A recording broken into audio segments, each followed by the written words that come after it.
with 50, I am going to be so proud of you too. Dragon Ball Z. How is everybody doing? It's Three Black Geeks. We're finally finishing the Dragon Ball Saga, the Dragon Ball series. Not the whole series, just the Dragon Ball series. The 80s. The series from the 1980s. Ladies and gentlemen, please click like, subscribe to us, comment all throughout the show. Visit us where you see below on Blue Sky, Instagram, Facebook, and also on TikTok. I've been putting out a lot of TikTok shit too. And you also go to our full library on 3blackgeeks.lipson.com. CJ, DJ Sue, it's time for us to talk about Dragon Ball Z. I mean, not Dragon Ball Z, golly, Dragon Ball. I would think like, and Chris, I would say Dragon Ball, but you see the animation. Well, you sir, see this animation. I already told you before we started recording. What we were looking at is the prototype of Dragon Ball Z. Well, it's the last time that Chaozu was worth a fucking damn. So Chaozu wasn't worth anything, even in. You know understand. What? Why are you hating on our niggas? I'm not starting this off with early. I am not starting off. No, I'm not starting off with the Chaozu slander because we did that all throughout Dragon Ball Z. Moving on. We're not. No, I'm just putting it out there because it's just. The thing about this final arc in Dragon Ball is that I think it was kind of interesting in Dragon Ball Z, and I think we probably brought it up during the early sagas, even going into Frieza saga. They vaguely brought up the shit with Piccolo and Goku fighting in this third or fourth tournament. Third tournament.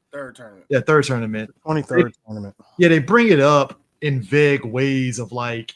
The shit with the filler episode where you see, Piccolo and Kami talking in Namekian during that filler arc where Bulma was getting the ship, which that was a weird thing, wasn't it? Like they made a filler arc that actually had subtitles for the Namekian language, which was like very weird in and of itself. Yeah, but like, no, Bulma mentioned it from that filler episode when they were looking for Kami's ship.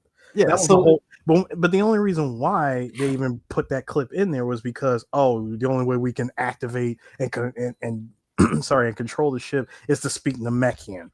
Yes, nobody in, by the way, nobody in Earth's special forces. God, I love the ocean dub. Nobody from Earth's special forces spoke Namekian. Now, my thing is stop real quick. Stop. I have to get it out my system because I said this to my son the other day, and he said everybody looked at him like he was stupid, Eris. Okay. Thank you, DJ Sue, for doing this to your nephew. Zubri Mountains. I had to get that out my system.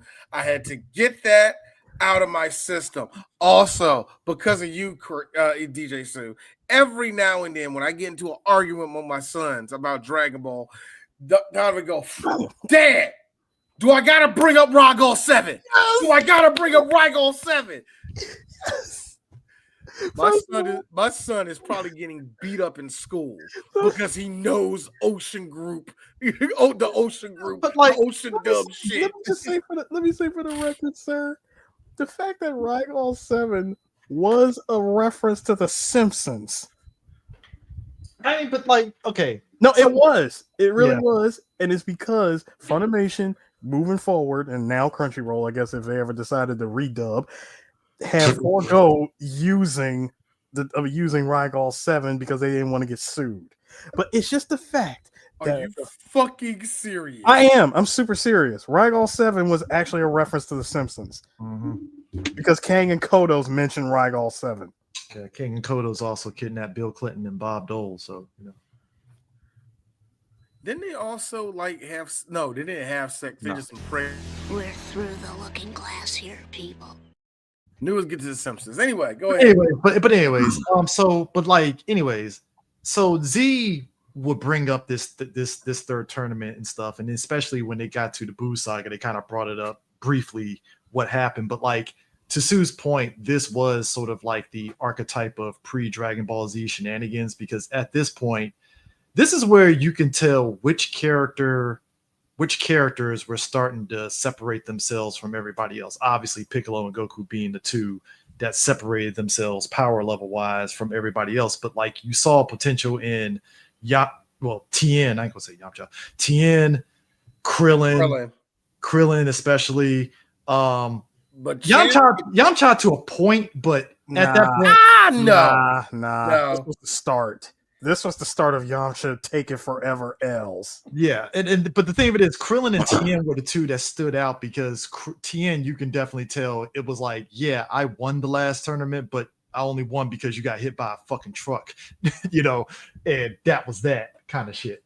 So it's like, all right, we know where they're separated at. Let's see what happens from it. But going into the tournament, Goku essentially is training himself coming off of beating King Piccolo, and that involves him climbing up past Korn's tower to go straight up. And you said training himself. Not so much. He didn't train himself at all. And this is something that we don't bring up. And I think a lot of people don't bring it up because of who it is. Popo technically trained Goku. Yeah. In ways that's very Mr. Miyagi-esque. And here's the thing. We don't bring up that Popo took advantage of the fact that Goku could take a pounding in his head because he power drive this child. He power drive this child every chance he got. Punched the kid. He deviated that kid's septum every time he got a chance, man. And I think because Popo looks like the living embodiment of Sambo, we don't like to mention this shit. But we have to because he actually trained Goku. Well, I mean, yes. I mean, no, let's keep it all the way. Let's keep it all the way a buck, gentlemen. Goku was trained by the Jin, okay? The Jin. He was trained by the Jin. Yeah. And just like how when we talked about the Saiyan Saga, when Earth Special Forces, aka the Z Fighters, made their way up the tower and trained with like dog. I'm sorry, you're killing me with the Earth Special Yes, Earth Special Forces. Or Earth Special Forces, like they're Earth defenders shooting the bugs and shit, nigga. As if anybody knows who these guys even are. But anyway. Thank you. That's even a more important part. Anyway, go ahead. Anyway, I digress. When they were training themselves using the weighted clothing and everything, and they were like, "Hey, Kami, I ain't trying to nitpick, but can you teach us something that we don't even know yet? I mean, come on, why don't look, we could take it. Give us the same training that Goku got." Kami being an absolute troll, saying, "All right, fine. I will tell you that I taught Goku nothing. That's what I taught him." I know that just blew your mind, and I know every time you go on into the Dragon Ball wiki fun page and shit, the wiki fan page, it says Kami trained him. I ain't teach this nigga how to throw a punch. He didn't teach him anything. I did not train Goku at all. As a matter of fact, he said it himself throughout this, later on in the show when he reveals himself. He tells Goku that I entrusted all of the training to Popo. Yajirobe and Korin trained Goku. They had more training input on him than Kami did. No bullshit, yeah. And that's the one thing that always killed me. I feel that Dragon Ball fans get that wrong a lot. Like a lot of us, like is it a thing that we do on purpose? Is this a thing where, and we see it with and we see this with older anime, where the more popular arcs get all the attention and nobody's going to nitpick it as much as a certain arc. That used to happen a lot back in the day, but it's just amazing how that's almost common knowledge with American fans, where it's like, oh, Kami trained him. No, Mr. Popo did. I'm looking at this whole time where where Popo had this motherfucker doing like wind sprints around the motherfucking shit, just so Popo can be blindfolded, running up behind him and tackling him and shit. And like I said, Popo was raw with this little kid. But like I'm looking at it, it's like Popo is the one that trained Goku. All of the rough shit that Goku does by himself, when you see Goku doing that reckless type of training and shit, He learned that from Popo. He did. But yeah, some of that shit you can tell. Oh, that's Turtle Hermit shit. I see what you did there, Goku. He's like, But- nah, this is God training he's getting. Yeah, that's what I'm saying. Then some of the shit is like, why are you doing that in 100 times gravity? Why? When I was 13, Popo woke my ass up 3 o'clock in the morning, started beating the shit out of me.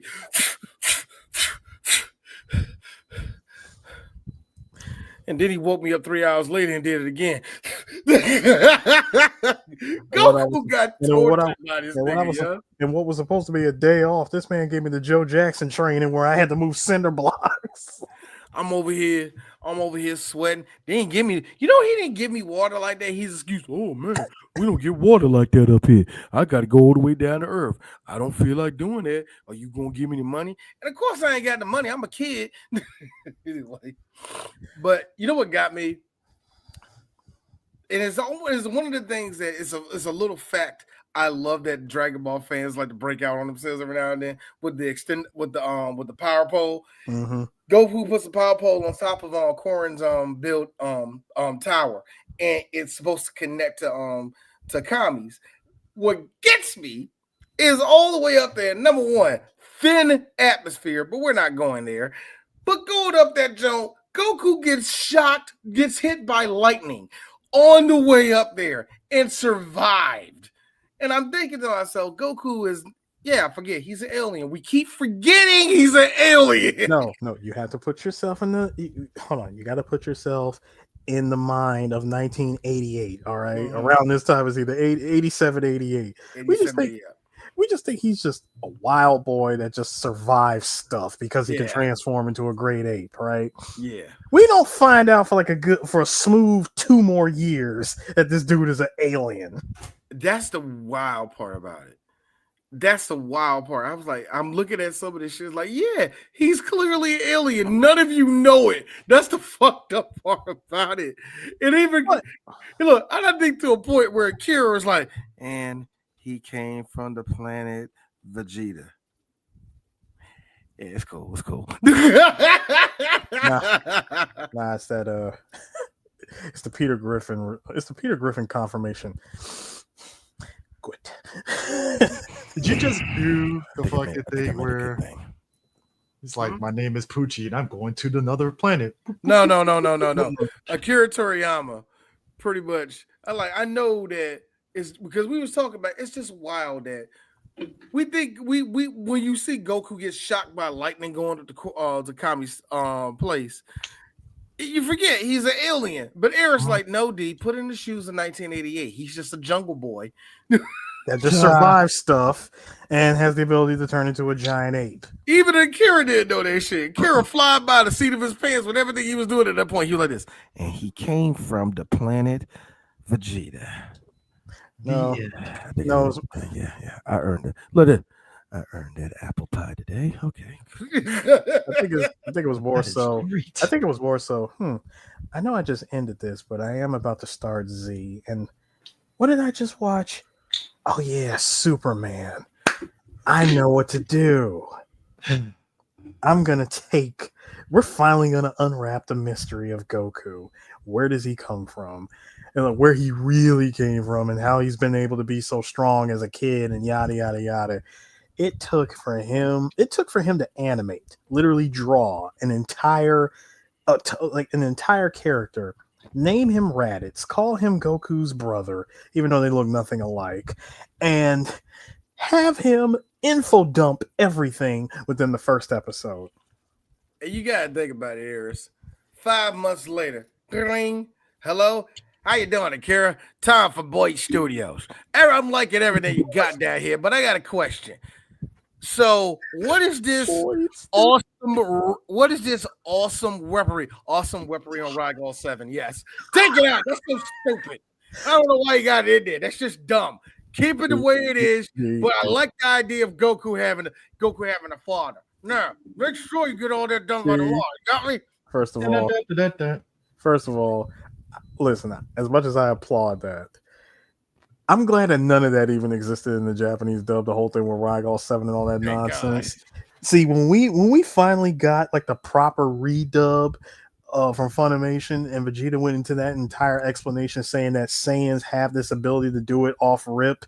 So you want to know why? You want to know why? At some point after, I want to say after like 1999 or 2000, we stopped seeing the Bardock dressed as a scientist bit. We stopped seeing those cosplays. If you noticed, That was the thing. I remember y'all. You would have guys. Okay, I don't know what Wayback Machine that still has the picture files that are available of people that drew Goku's dad as a scientist. not just drew them, There cosplay. were a bunch of them. There were cosplays. That was a thing that existed. There was legit cosplays. Because we didn't have wiki pages checking shit. We didn't have nobody G checking this shit. We had planetnamek.com, but even they was wrong about shit. The point is, going back to, because I heard what you guys were saying. The point is, Goku, when you think about it in retrospect, the idea of Kami training them is just funny, considering it's like all these other characters were the ones that trained them. And it's like and the thing of it is, you forget that, because I remember the first time I saw this arc and he got up there, got hit with lightning, managed to get up there and stuff. I'm expecting Kami to be there, and he's not. It's just Popo. And you're kind of like, okay, that's interesting. And the interesting thing about Kami is that up to that point, we didn't know what he was. We just know he was a figure. Mm-hmm. That was it. And they kept it mystery the whole time. And because Popo had this nigga doing 2-a-days up there, didn't know that he had a motherfucking all. Now, granted, didn't know he had a didn't know where we didn't see Kami until like 2 episodes later. It was 2 episodes after he realized, oh, we got D1 material over here. Oh damn! Hey, look, I think he's good. Now, which is ironic because he had the power pole. Come on, Kami. Look, you know that's what Popo said. He had the power pole getting up here, man. Come on. Which is How many ironic. actually have that shit coming up here, bro? Which is ironic because it's like it kind of brings about questions a bit, because we know that essentially, if I remember correctly, I don't know if it was Z that brought it up or if it was Dragon Ball that brought it up. I'm trying to remember the idea that Piccolo and King Piccolo and Kami were one being and they split. They established it in Dragon Ball. Okay, yeah, they did during King Piccolo Saga they did. Yeah, so they split. But the thing of it is, at that point with King Piccolo, we didn't know like Kami was the guy that was still kicking around. We just assumed King Piccolo was just that dude. Actually, if you remember, because you gotta remember, this was during that time when for little Goku, it was on site anytime he came across King Piccolo, and the fact that he went to to Kami's lookout, and the first time he sees him, he goes, "Wait a minute, that's that's King Piccolo." It was on site, which is ironic. It was on site. But if you think about it, though, when you think about the fact that King Piccolo used Dragon Ball to get himself young, and then when you see him before that, it's like, oh, him and Kami were pretty much the same fucking age, basically. Like, oh, they were still old. They were old as shit. Yeah, I mean, they both definitely aged out, but in Kami's case, again, passing all the training, 3 years go by. The one thing that I wanted to bring up, by the way, before we even get to this whole bit with the tournament, when you have the entire who was it, the guy who runs, I guess it was West City or whatever, when he's got his, when he has like the mayor or whatever had his own military flying around announcing that King Piccolo is dead.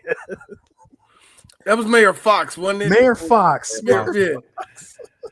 That was some brand new day shit, wasn't it? Yes, it was. Feel a brand new day. It's amazing the infrastructure of this world. like King Piccolo ran roughshod so much over one part of the world, you know. You can tell that there's never been, like, put it this way, you can tell there's no, on this version of Earth, there's been no major war like that, because all the militaries are not that good compared to go compared to I know. come on, we see how they got folded by. We see how the Red Ribbon Army got folded by. The world of Dragon Ball is even weirder because like the game that came out recently, well not recently, but a few years ago, DBZ Kakarot, you basically get this giant open world of DBZ and stuff, and you can fly to different parts of the world. And it's like, so this Earth is actually pretty big, but like, so it's just West City, East City, North City, Zubi Mountains, possibly. That like, you know what I'm saying? All Like, right. I know that's a movie, but still, what, like, no. All right. Number one, Chris, check your microphone is messing up. Two is like staticky, and two, there we go. And two, you just can't drop the Z name on us, man. You just can't do that shit, Chris. You can't drop the Z name on any of us like that, man. yeah. I mean, but that's the thing. It's like it's this world is so big, but the infrastructure is so weird in the fact that King Piccolo was just in one part of this world.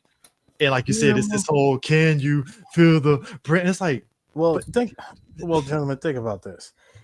It's not the fact that he was just in one part of the world, it's the fact that he had pretty much the world in a chokehold from one part of the world. This is a man who said, thank you for giving me my wish of giving me eternal youth. But you ain't going nowhere. Mouth blast. Man, my man showed the Eternal Dragon what that mouth do by blasting it to smithereens. And yet Kami was like, oh yeah, by the way, I can actually pause. I'm sorry, I really needed Dave right there. Pause. No, but I did enjoy the fact that Kami was like, "Oh yeah, I can bring the Dragon Balls back." Just FYI. Yeah, just I hated the way Kami said that shit too. Oh, by the way, I got you on that shit. Yeah, like, I got you. He said, what can we do? He said, what can we do? Like, I can't use the Dragon Balls anymore. Oh, that's not an issue. He might have killed Shenron, but I can seeing how it was inside of a glass jar and it was in pieces. It took Goku telling him for him to say, "Oh, yeah, I was supposed to put that together." Like the man was building a gun plug and meant to come back to it later. He pulled a Fonzie, let me hit the fucking jukebox, and then all of a sudden the Dragon Ball. Yes. So many mouth blasts and finger blasts in the universe. And by the way, pause again. So many. But yeah, it was a very hit the back of that joint. I'm now. But that just shows you how much of a chokehold King Piccolo had the world in for that brief period. Now, shout out to all the newer anime fans. Let's say it's newer anime fans because older anime fans, we don't give a shit. But shout out to all of y'all finally getting to the point that we told y'all niggas where y'all were going to get to. There now, I noticed that on TikTok, a bunch of them now are like, can we look at a show without there being some type of goonery? Like every show, we gotta see the guy's fetish and nothing. We're like this. Welcome to anime. That is every anime. I am sorry. If he likes girls in skirts, guess who's going to be in skirts? Okay? I'm sorry. Sorry. Why I applaud all of you maturing and getting to that point. He said maturing. God damn it. For real. Why I applaud all that shit. Us old taku, we're used to it because we're used to it. But first of all, no. I'm sorry. I'm gonna be that old taku and say, first of all, we embraced this. We enjoyed it. We took it for what it was. We laughed at it. We cried at it, and we even got look. There might have been cringe when it was necessary. Unlike y'all that think almost everything every 5 minutes is cringe. Yeah. Everything is a pretty girl. Hold on, a pretty girl shows up in an anime, and immediately y'all say, "Oh, here comes the gooner bait." Nah. That's anime, dog. That's what I'm saying. I hate to be that person. That's one of the sexy things about anime. You're just going to get used to it. But here's the funny thing. God, Orihime existing for no reason, gooner. Right. Now, that being said, every now and then, even I, as an old taku and a guy that likes his hentai every now and then, even I have to look Eris dead in the eye and go, I don't think we needed that panty shot. I know you think we needed that. D don't think we needed that shot. No. And then like, Chris, do you want to help me on this one? Do you want to help D on this one, Chris? Because I got nothing. This no, see, Yeah, don't look at Chris. He can't help you. This is me. You say that. I don't think that was necessary. Here's me, D. It's 1987. Sorry, it's 1988 going into 89. This was fine. I don't think anybody barely noticed. I don't think nobody did. 1989, another summer. Shut up, Chris.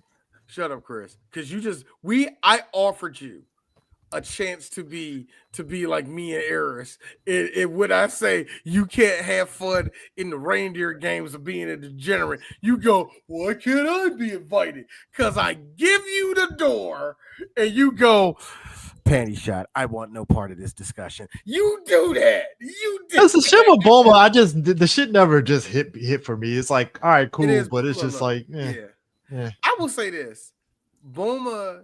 And I stand by this. Despite me being a hardcore stan of Chi-Chi, Bulma is the best girl, period. I mean that in all of anime. Because she has money, that's why. And she's tough. Not because of that. And she's actually legit tough.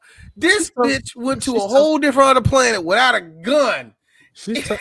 Well, no, that's if you watch the Ocean dub version, all guns were omitted. Shut up. However, shut up. However, shut your whore mouth up, knowing the Ocean dub. However, remember when they collided into that ship that looks exactly like theirs, but in actuality, it was a bunch of orphan kids that were commandeering another spaceship, and they had a cloaking device. Remember, she did the whole Ellen Ripley bit by being in nothing but a bra and panties and pulled out blickies. She had her yeeks out in that thing for all them children. She did, and she had blickies on deck ready.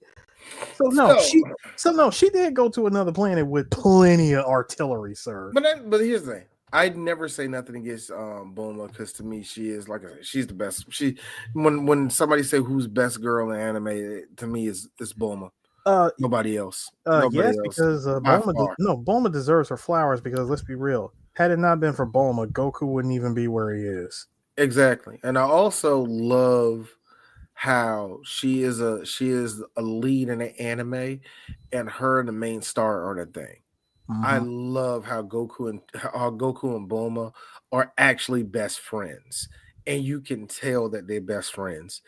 And yes, no offense to the Japanese version, version of the anime, but I needed to hear it in English when him and Bulma was going on the ship. But when Goku was like, what are you talking about, Bulma? You're whatever age. She was about to swing at that nigga. To actually hear it in English is a lot funnier, I will admit.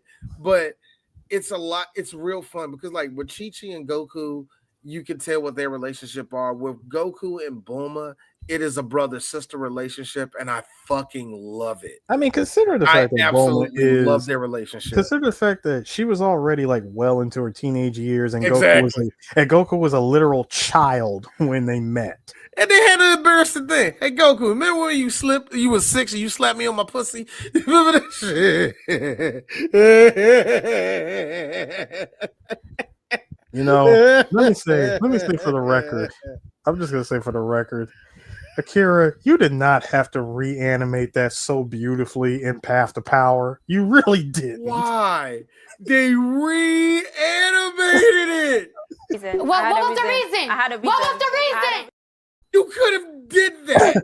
You could have told the story without even doing that part. And Akira was like, no. What made it so crazy is that it was legit the animators from Dragon Ball GT that animated Path to Power. That was so funny. You didn't have to do that. You really didn't. No, do that shit again. Make that shit look pretty. But like, I really love that, and her Flash and Master Roshi. I forgot you did Flash Master Roshi in that one too. Yeah. Okay. It went from being innocent, funny in Dragon Ball to just straight up fan service in Path to Power. And here's the thing: I think there is a difference between fan service and you being funny. Now, where we sitting at now, a lot of that sexual humor you can't do no more. I understand. Even from the Japanese perspective, they don't do that shit no more a lot. But us old taku, we can take these hits. So every now and then, when one of these animators feel the need to goon, we can be like, man. So what's the story about? While all y'all go, we can chill with this shit. I personally, I'm gonna be that guy. I hate that word. Yeah, I do too. I really do. I hate that word became popular in the anime community. I hate that people really do think like that. Like just seeing a moderately to a conventionally attractive woman on screen wearing anything that encapsulates her beauty is automatically gooner material. That's what you call it now, and it's so stupid. Not to deviate too hard on that. Hentai is to blame. Hentai is to blame, and the popularity of hentai is to blame. And let's keep it real. No, I'm gonna say it. And no, hold on. Let's keep it real. The accessibility to AI with hentai has made it worse. Okay, look, that's it. First of all, that is that being said, that is the reason why I think it got kicked around a lot is because you and I know this as well as I do. Anime fans who have no one checking them are fucking insufferable. Yes, they are. But guess what? They were insufferable back then when we were coming up. Yeah, I know.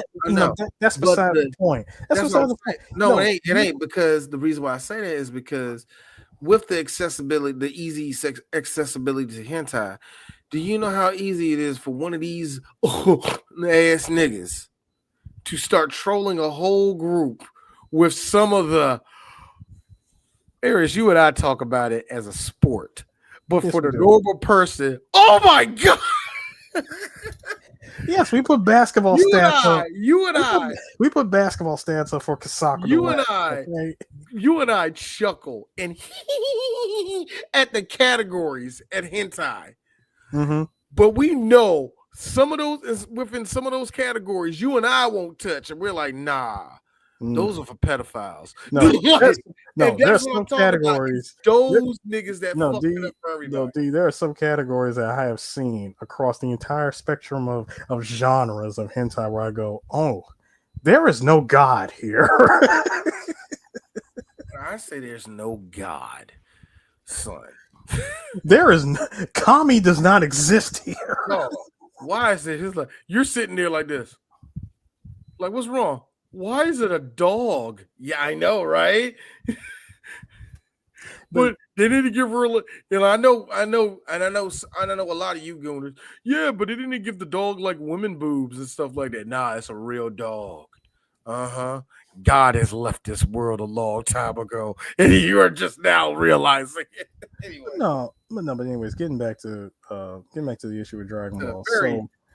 So time has passed. We're now about to start this 23rd martial arts tournament. Let's be real here, because I learned this after watching I want to say it wasn't until the Buu Saga, by the way. This would be the last time that the World Martial Arts Tournament would be as exciting as this. Yeah. Yeah, because it wouldn't be into the Buu Saga. Yeah, it would not be until the Buu Saga when the announcer actually recognizes Goku and says, "Hey, it's been a long time." And I gotta tell you, the tournament just has not been nowhere near as exciting, ever since you guys stopped coming. And you gotta think, the talent was gone. Oh, it was gone between those years of going in Namek. You know what I mean? It's like how we describe. I mean, it's like how we talk about '90s basketball versus the 2000s basketball. There was a whole decade with no Goku, no Yamcha, no Tien. All the talent left. Yeah. And next thing you know, you see Sale and Mr. Sale like, yeah, I beat him up. Ha ha. And all the rest of that shit. You know what I mean? So yeah, there's a gap. There's a huge gap of talent. Now, Jackie Chun ain't there. You know what I mean? Like everybody just left after this tournament ended. So now, man, you know what I mean? So we're about to see that. We're about to see that in the next 4 years, man. Hey, look, Steph, KD, and LeBron about to be gone. It's going to be a 4-year lapse of all of you. So what I want, so the thing I want to point out is this tournament is also a tournament of get backs in a way. Yeah. Because number one, Tien, dude, my man was in lock-in mode. I want my get back against Goku. I might have won the prize money, but I did not win that fight. But also, I might have won the tournament, but I didn't beat him. But also, me and my son said this. Tien currently is a nigga that be doing fitness videos on TikTok, and we be like, "There's a lot of likes on this motherfucker. Good for Tien." I mean, but you made a point. But you made a point about this, D. There's a reason why Goku picked Tien for the Tournament of Power arc. There's a good reason for that, right? And I think seeing what he did in this third tournament really highlighted, like, oh no, Tien has fucking value. Because you think about, I know Yusu told me, because I think I mentioned that if Nappa never broke his arm or whatever and shit, like Tien probably would have been able to hold off Nappa for a little bit longer. Yes. And I think you told me not really, and I was like, okay, maybe Sue is right on that. Like, but at the same time, there's still a part of me that was like, I don't know, man. Tien probably would have been able to like hold off a little longer. How maybe. is that? Okay, Chris, let me ask you a question. Let me ask you a question. How exactly could one hold off against somebody when all it takes is one smooth punch to knock him down? I think if he didn't lose the arm. No. I'm talking about even prior to that. Because, dude, he was already on the ropes when he had both arms. The fact that his arm came smooth off from a punch. But it was still there where it was kind of like, all right, I can still kind of like hold it down for a little bit. Because if you think about the fact that Krillin and Piccolo were able to kind of keep the shit going for a little bit longer till Goku got there, it's like, yeah, Tien was kind of. But you also got to but you also got to think of this too. And this is also another Achilles heel that Tien has. Tien has moves. I would like to say in his move list, he's honestly got the Street Fighter set where he's only got like. He's like Guile in Street Fighter. He's only got 2 good moves, okay? Dodon Ray and the Kikoho. Yeah. I will also I'm talking about projectile attacks. And I will also go this far, Chris. And hold on. And only one of them is effective against lesser powered opponents, and the other one literally kills him. And let's also bring this up. He got buffed. And you know what buffs? It can give and take away. When this nigga died. Oh, yeah. Like with buffs, he got mad. Yeah, he had enough power to go at Nappa for a while. That wasn't going to last. That was a firecracker. Fair. That's all that was. All you did was firecracker. That was a firecracker that came with a 5-minute cooldown. All right. Yeah, like I said, he wasn't going to last that long. You know? But it's kind of that's the only thing I go against. But that being said, you said him being in the Tournament of Power. The value that Tien brings, and I hate saying this because I know a lot of you smart asses going to say, why'd you even put him on the team? Tien is a great nigga to have on the bench. He's a great nigga to have on the bench. And on top of that, if journeyman, if you will. That's what I'm saying. If everybody's in the huddle, I lie to you not. Tien is the one that's like not playing, but he's like, nah, because he switched that way. Tien right, so let's do this right. You right, Tien, yeah. Let's like Tien is good for. He's a coach. Tien is good. Tien is good for a good 10 points. It's a strong 10 points, but it's like, all right. That nigga's a good defense and 10 points. That is actually value. He's definitely a strong player for for 10 points. Also, unlike every other human on like in the world of Dragon Ball, Tien is like Kobe and Jordan, where he doesn't know how to turn it off. Every time he enters a tournament and loses, my man goes into the mountains, goes into lock-in mode, which is why he ignores launch half the time, 99% of the time, and he just stays training. But my thing is, does he get even though it's a movie, my man told Trunks, turn Super Saiyan. I want you at your best. But does he get any benefit? Does he get any benefit from being? I like how us fans said that's canon, and I accept that. I said it's a movie. I just said, look, it's a movie. It's a movie. Hey. We all know it's a movie. But now, canon. But now, what were you asking? Does he get any buffs? Does he get any bit of a power boost if he trained in the time room Well, compared to the Saiyans? I mean, he did. No, he did. He did. I mean, I don't count Dragon Ball Z for the Saiyan saga, but I'm just saying afterwards. No. I mean, just technically, no. I mean, it's not like he increased his power, after a near death or full death experience or training in Otherworld with, with King Kai, because you got to remember him, Chaozu, Yamcha, Krillin, they're all human. They don't get the limit. So I would say their power some type of ceiling. You know what I mean? Yeah, it takes a lot for them to break that glass ceiling. Unlike everybody else, it's a full-on alien where, oh, dude, I die, come back to life. I already got the power boost. And Piccolo can just absorb other dynamics and be like, "Hey, I'm powerful," and shit. Correct. Like, look, and I can take that. And Daima did clear it up, and I got to actually watch Daima. That the Namecs are technically demons. So it's. I mean, it makes sense. King Piccolo being the demon of it makes sense and stuff on that. It does. I do like also that the turban was a motherfucking silencer, because the second that turban came off, no, dude, it's the fact that he enters the tournament as Ma Junior, and he's 6'11" green guy that looks like King Piccolo's here. It's the turban, the shoulder pads and everything, because it's the 80s, the shoulder pads and everything. And the fact that he could walk around and everybody just looks at him like, man, who is this guy? But I've never seen him before. It's the fact that he walked around with a disguise that would make Clark Kent blush. But it's the thing of it is, if you look at the world of Dragon Ball, they have a mayor that's a fox. King Piccolo is just a normal fucking person walking around. Honestly, but that was the turban on. I'm sorry, you got a problem with Mayor Fox? Do you know what he did for the poor in West City, Chris? I'm sure you he have did a any lot. idea what he did for the poor in West City? That's y'all problem, man. Y'all outside the Beltway don't know nothing about what goes on.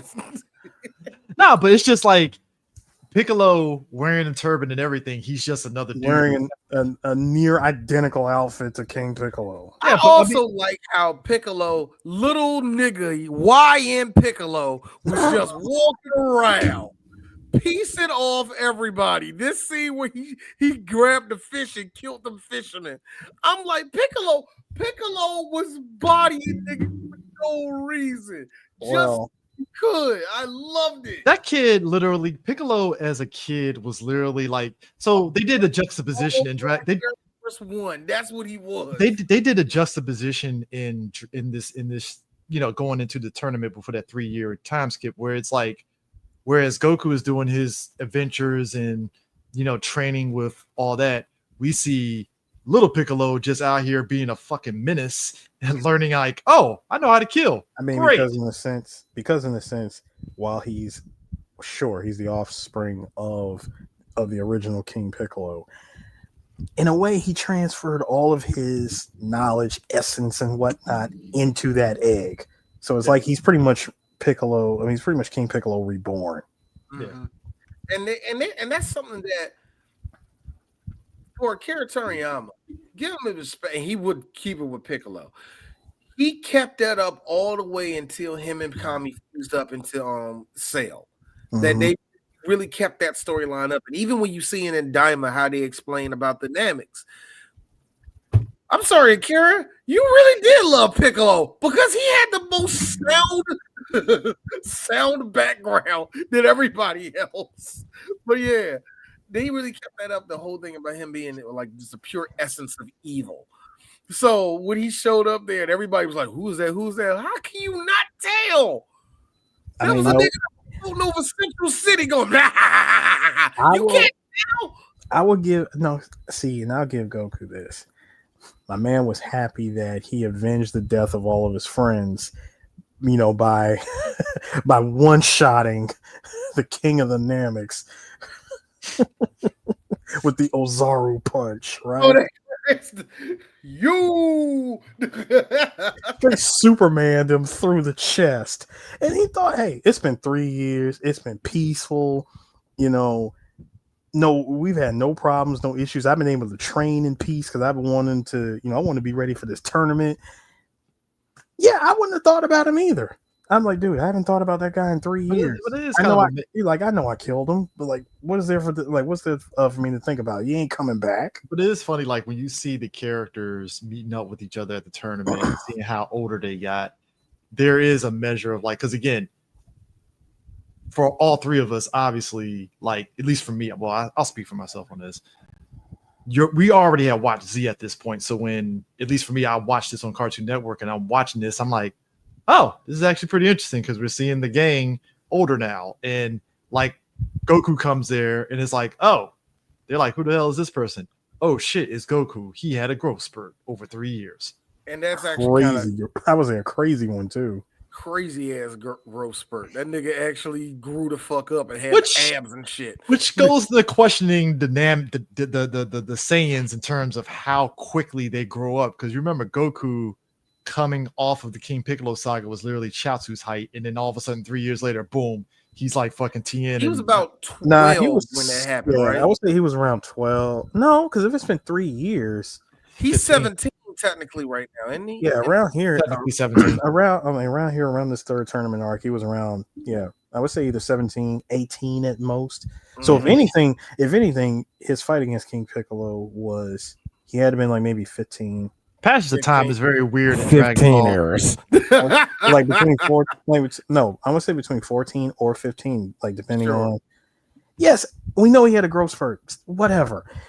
But no, it's fine, Eris. I'm not pressing you, dig. I'm sorry if it didn't feel like it was. No, I'm just saying yes. In that 3-year period, we just saw him disappear, go into training. He comes back, and for this series, yes, he's tall, but you notice that he's actually a little bit taller when we get into Z. Mm-hmm. Yeah. Now, because that was like a whole 5, and that's like a whole 5 years later after this series. Now, granted, it makes me question: was he training in the time room during that period of time? You know, he did, didn't he? 1 year or something like that. He went into a different. It was like a different time. It was like a different spirit room. That he was training in. It wasn't the same one from the Cell game. Okay, because in my head, I was thinking maybe because remember in the Cell game, him and Gohan came out and they had long ass hair and stuff, and I was like, well, maybe that contributed to his growth spurt, and whatever. More so for Gohan, because that one when they were in Spirit in Time, they were only in there for a year, and they technically came out early. Yeah, I know. Yeah, like, they didn't even spend the whole year in there. But it's interesting with this tournament, though, like. To what you're saying, D, everybody's trying to get their lick back. And I think it's interesting that this is where, when I mentioned Tien, you see that he literally is the successor of the Crane School because he puts it on fucking Mercenary Tao, who is a cyborg now. I would like to say this is probably like I'm a Mercenary Tao. I'm sorry. Y'all keep on saying Mercenary Tao. His name is him. Yeah, it is him. Yeah, you're right. It's him. Timothy. You want to kill you? Okay, hold on. As the thank you, Chris. Kill you. Thank you. Listen, as the Utes like to say, the original Aura Farmer was this guy. First off, let me. I need to find that outfit still. I gotta find that outfit too. I do too. I know. This is another one on the cosplay bucket list for me. You ain't lying. Hey, Eric, so you gonna go full cyborg? Oh yes, I would do both. You gonna do both? You gonna wear the helmet and everything? Yes, I would do both. I would be both cyborg Tao and regular Tao. I would say like with Tao for we look. He's an aura farmer, bro. 3 Black Geeks will not sit here all day and talking about how much we love Mercenary Tao. We will not. Okay. All I will say is this: I am mad. How easy. Well, it wasn't easy, but it felt like Tien was like, nah, I already know how to whoop your ass, nigga. See, I'm waiting to fight you. And then when the Crane dude showed up, you're like, now I'm really about to wear your ass out. Well, I'm still disappointed that they really was. I thought that fight could have been longer. That's all I'm saying. No, I'm just disappointed. Like, do you know how dope it would have been if he was in Fighter Z? Oh my god! That's what I was mad at too, Chris. I was like, it's right there. It's right there. I don't even need. I don't need cyborg Mercenary Tao. I need human Mercenary Tao. No. It's the fact. It's the fact that you gave us Roshi. I was like, Tao's got to be next. You got gotta give to. us Tao. You have gotta to. give us Tao. Dude, And they didn't give us. They didn't give us him. Do you man. know what What's I going on? feel? This is my only excuse. I feel that with Tao, that if Raditz didn't make it, Tao's not making it. That's kind of how I feel, yeah. That's kind of unfair. You're talking about. I know. No, that is unfair to use that put comparison. Nappa's big But ass Nappa nose made it. in. Nappa made it, right? Man, you put in somebody, who was like a straight up menace, but versus the original Aura Farmer. Dude, you're talking about a guy. Hold on, D. You're talking about a man who used the back of his shoe to deflect a bullet and continue walking with said shoe before it even hit the ground. I feel A man that could poke a pillar and slightly toe tap the underside of said pillar, yeet it several thousand miles away, leap after it, land on it, and use it for transportation. You know how we used to get Supreme Kai in video How games? does one create a character this awesome? Y'all remember how we used to get how Supreme Kai is actually in a bunch of these fighting games? I've always asked why Tao's not in none of them. Well, I is would it use in them- Outside of the Zero? Budokai, and the Tenkaichi series. It I was don't only see the him in Tenkaichi games. He was only in the Tenkaichi games. No, I'm Yeah, saying he wasn't in the he's Budokai not- games. He wasn't. he's You're not- right. He's not in the newest one, is he? Sparking No. Zero? I don't know. What? I didn't get Sparking. I didn't get Sparking. I didn't Out of the care. 200 plus characters, they didn't. Wow. Well, they made sure to give us all the Gokus. Look, if they missed one Vegeta, we would have fucking rioted. I don't understand. Just real quick. How do you have a game with 300 plus characters and you just say fuck Mercenaries House? Let me That's make just it weird very to me. clear. That's very Let me weird make to it me. very clear. I will defend Dragon Ball Super to the death. I love Dragon Ball Super. I actually approve of it. But you'll put both red versions of Goku and Vegeta in the game, but you won't. Them two stand in. Nobody gives a fuck about God mode in both of them, man. But you're going to give me both versions of that, but you won't give me Mercenary Tao. You know, that's cool. But I think it's interesting that and it's look.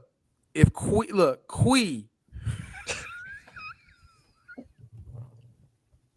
I like how I actually had a serious discussion about Kui with my nephews and my sons, and we were just sitting there talking about Kui could have been better, but Kui got himself killed for being a dumbass because he wanted to still pull a fade on a nigga.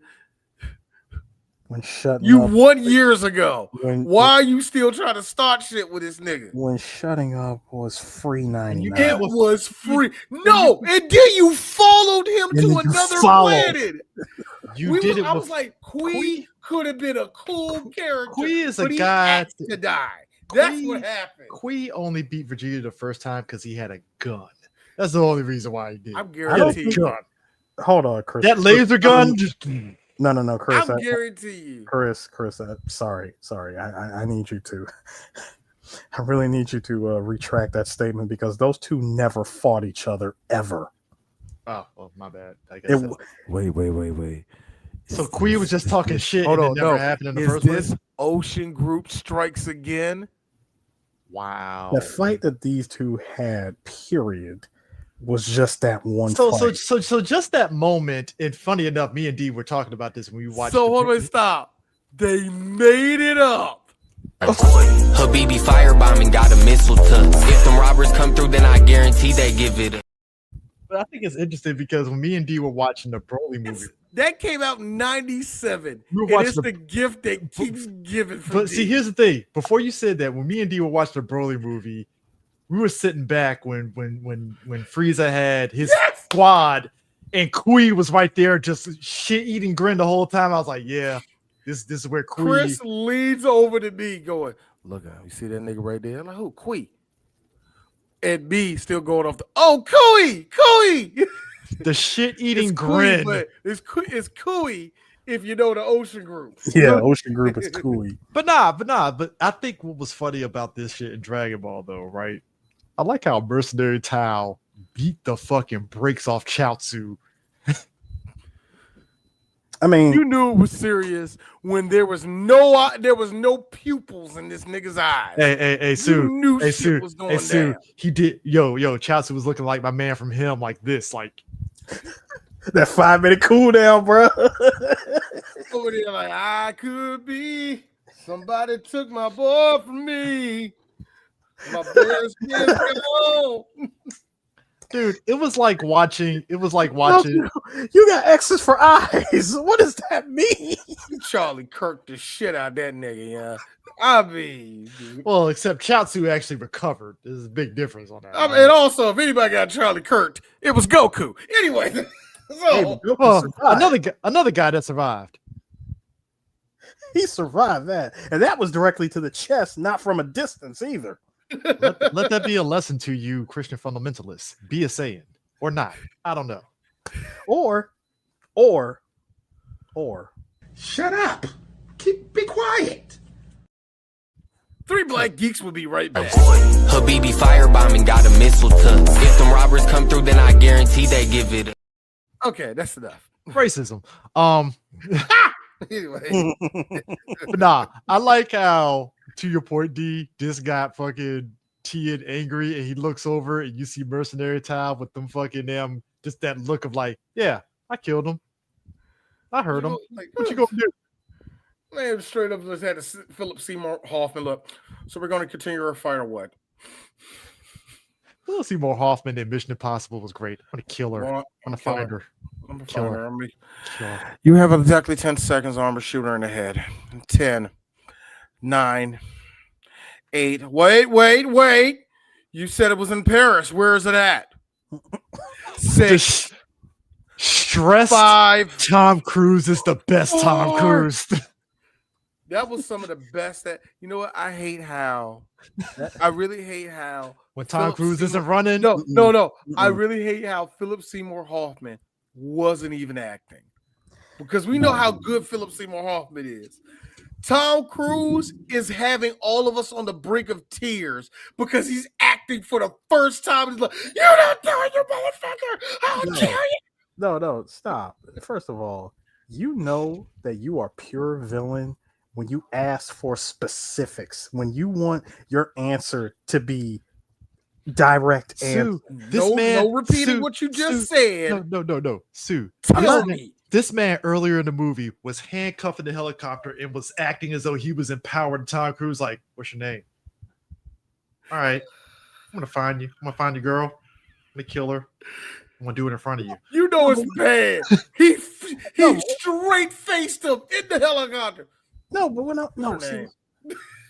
I'm saying is, you know that type of villain because they did this in the Batman. Oh yeah, where when the villain asks a question and you do not give him the correct 100%. Oh, you're done. Like nail on the freaking dot answer. Oh, you're dead. Get your face blown off like my man with the bomb in the mouth. Even if you gave half an answer or like a part of the answer, but you're not specific. You know what I mean?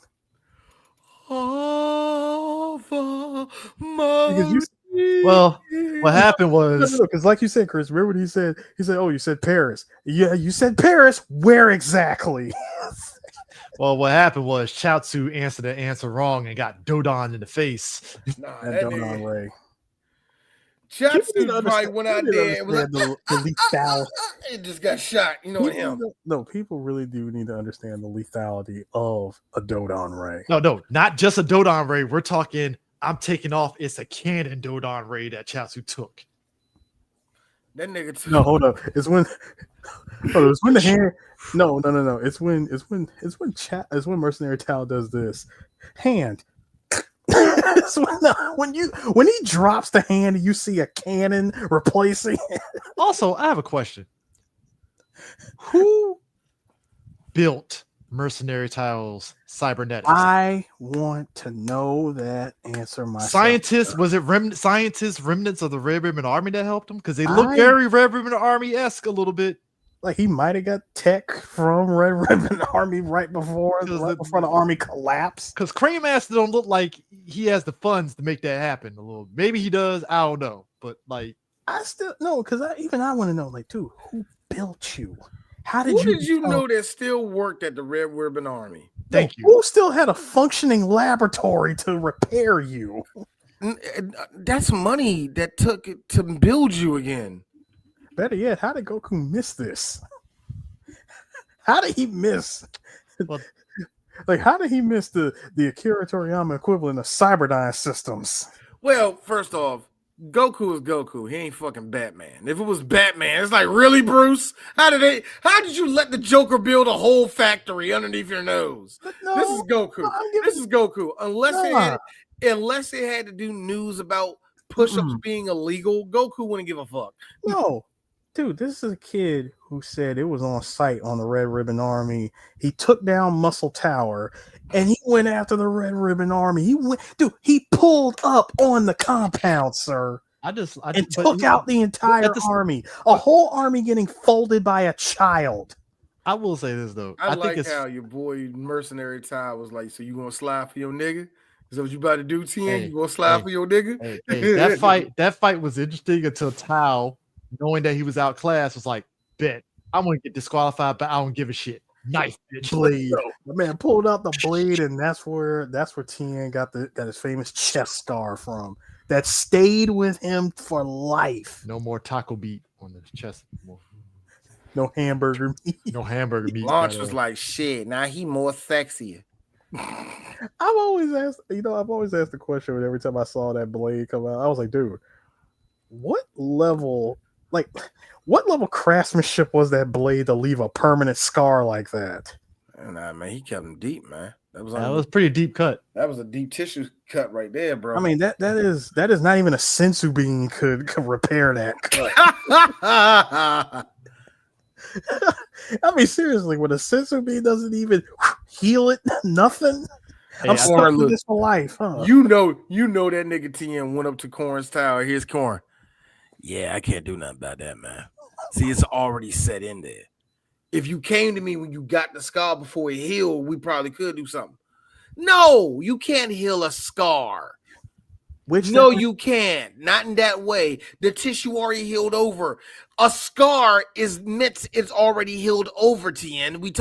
Go ahead, fly off. I don't care. Which that reminds me. You know that this is actually where where all the where everybody who showed up with sensu beans, aka life insurance, they all show up with sensu beans thinking, yeah, we just eat this and we don't have to eat for 10 days. They don't find out till later that, oh, wait a minute, this heals us? It actually makes us stronger when we take it?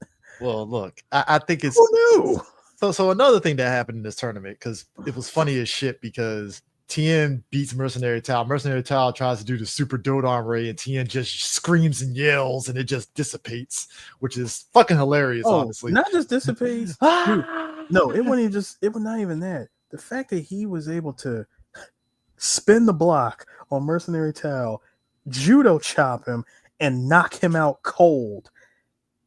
He said, hey, Crane Hermit, take your brother, get him out of here, and don't ever let me see you again, or else it's on sight. Pull the Ein from DOA 3. Remember that move Ein does where it's like, yes. the counter judo shot. Judo on the neck is like, dude, that is Bayman and Leon. They both have that same move, counter judo chop. So they took it off of Ein and gave it to both Bayman and him. I thought it was just. No, Ein has it, Bayman has it, and so does Leon. I never used it on those two, so I just thought it was just an Ein only move. No, they both have it. I remember seeing them have it. I swear to God, DOA is so weird. Ein turned into Hayato, another fucking ninja. Like, ain't that a bitch? Well, no, he was always Hayato. It's just that DOA tech captured him, brainwashed him, and made him Ein. But thanks to Koei Tecmo, we're never gonna get any kind of backstory on any of this stuff because they pretty much killed that franchise. Closest you're gonna get is the fucking Ninja Gaiden 2 that had the ninjas in it. That's the closest you're gonna fucking get. And that's only if they even introduce that character, because they won't. You know that we will see all the DOA girls in the Ninja Gaiden. They only gave lip service to Hayato in the Ninja Gaiden games. They never even showed them. I was like, damn. Exactly. That's why I said we're never going to see him again. But anyway, another surprise that happened in this tournament, and this is where Chi-Chi fights Goku. Who entered the tournament as anonymous. Now,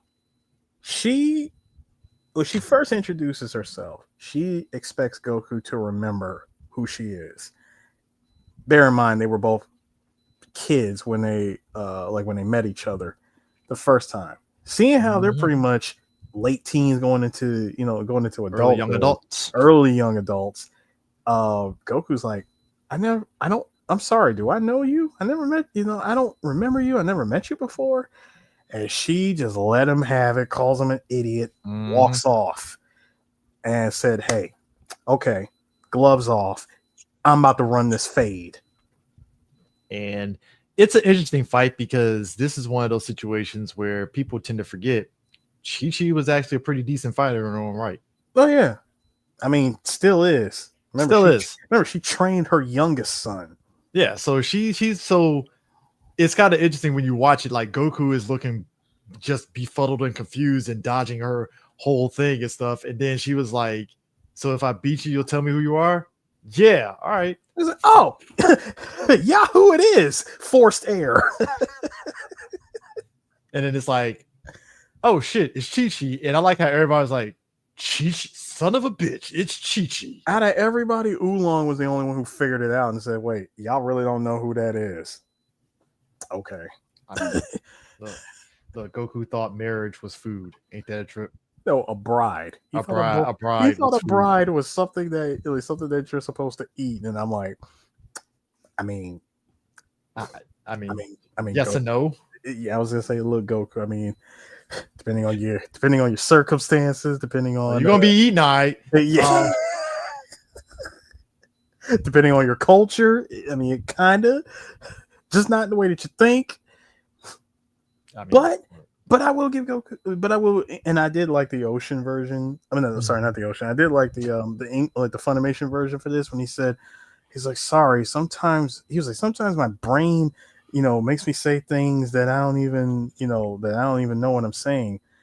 And she really felt sad too. She was like, wait, so that promise was a mistake? And like, I'm sorry, but when he said that sometimes my brain makes me say things that I don't even understand what I'm saying, but too bad. He said, but luckily my heart doesn't feel that way. And straight up popped the question, would you marry me? And I like how the announcer was like, oh my my God, folks, it's a first at the tournament. I said, hey, sir, Mr. San, that was smooth. I like it because everybody reacts like this is Macho Man popping the question to Miss Elizabeth in the ring. Mm-hmm. And everybody has that reaction. And the look on Goku's face is like, I mean, yeah. So I'm going to finish the tournament though, right? Like that's like Goku is set on winning this shit. Oh, he was definitely set on winning. Like, yeah, because if you had watched like early on before all the fighting started, you notice this level of not necessarily cockiness, but just straight up confidence. Like he acknowledges how strong everybody has gotten before even fighting them. He's able to tell, and and when he actually does have his first fight, like his first major fight was with Tien. This was the rematch a lot of people was looking forward to, because the first time they fought each other, again, they were kids. Now here they are, young adults. Son, the fight is real.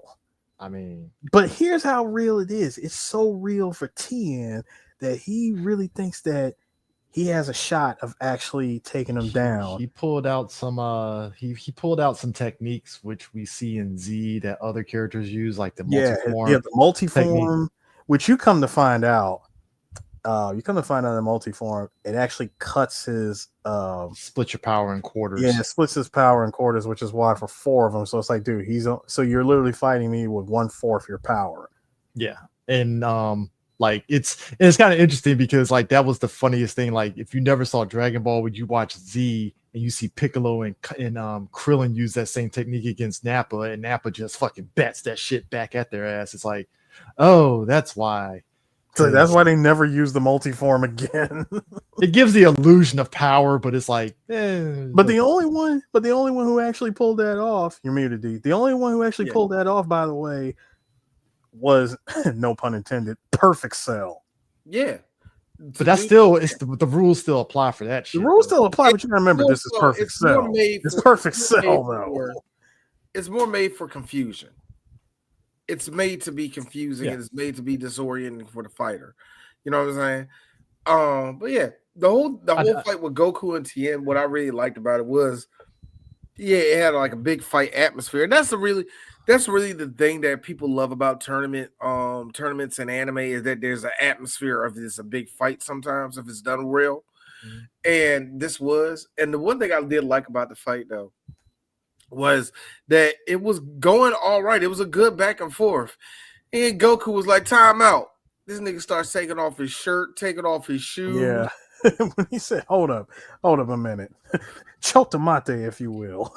Krillin had me rolling because Krillin was like, whoa, Goku. He picked up the boot. How much this shit weigh, nigga? So here's the thing. When he took the shirt off and tossed it, Tien goes to grab it, picks it up, and he's like, wait a minute. Oh my God, why is this so heavy? Have you been wearing this the entire time? Yeah. And he's like, yeah. Because Tien really thought that he had a one-up over him, thinking that you can't match me in speed. Like, if there's one thing that hasn't changed about you, it's your speed. You know, you're as fast as you were back then when you were a kid. When he told him, hold up a second, let me take this off. As soon as he took off all the weighted clothing, and he realized, oh my God, this fight was pretty much over at this point. He is so fast. Goku was flying after that. By the way, Goku was flying after that. So of course, nerd me went and watched when I watched it with the Japanese. When I watched the Japanese dub and heard how many kilos it was, I was like, wait a minute. So I was 100 kilograms. Went and converted. I'm like, so you mean to tell me dude's been walking around with a combined weight of 220 pounds? That's like walking around with a weighted vest weighing that amount, because you can wear a weighted vest that's like 100 pounds. Yeah, but see, but that's not even just a weighted vest. He had the weighted vest, weighted wristbands, the belt, and the boots. There was this dude I saw on the internet who always does shit like sprinting, is like how it looks when you're running with this, running with that. And he did it with weights. And it was kind of cool because he did put on the Dragon Ball music as he's like sprinting, right? And he says like 5 pounds, 10 pounds, 20 pounds, and he was still going. 35 pounds, starting to get slower. 50 pounds, getting slower. 100 pounds, 200 pounds. Man, it's barely taking a step. He couldn't run at all. The 100-pound one he got because he was. I'm like, the fact that him running at that type of rate was still kind of like, all right, that's impressive, white boy. It's like, we got you. And the thing is, like you said, he was flying the moment he took all that weighted clothing off. I'm like, yeah, I dropped 220 pounds of weighted clothing off. I'm flying too. Which is ironic because I laugh at how like Raditz literally looked at him like, you think taking weight off is gonna fucking help you? Like, get the hell out of here. I mean, considering the armor that he's wearing is weighted. Yeah. And that's the thing that made me laugh because even Rad's like, nigga, you still slow, bro. Like, wow. What type of backwoods planet is this, dude? You should have killed I don't blame Radix one bit. You should have killed everybody by now. 20 minutes later. A headbutt, a flying. No, the fact that Gohan did the E Honda Super from Super Turbo. Hey Chris, let's do it right. 20 minutes later.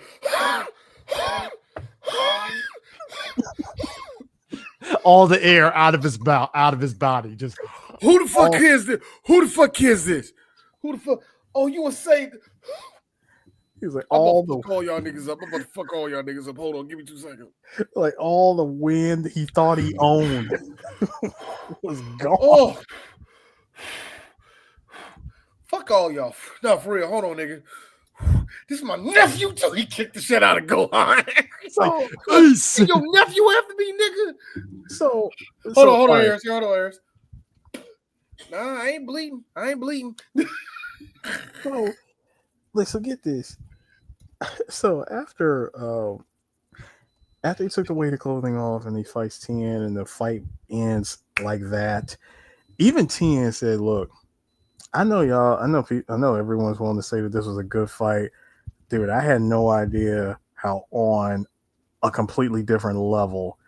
Yeah, like I had no idea how how on a completely different level Goku was compared to myself. If you noticed, he didn't fire a Kamehameha not once against him. Nah, you didn't make me break out one beam. Here you go in Dodo Pan. Nigga, stop. I mean, I do think about it in the fact that, like, so you got that fight, but here's the fight that had me dying.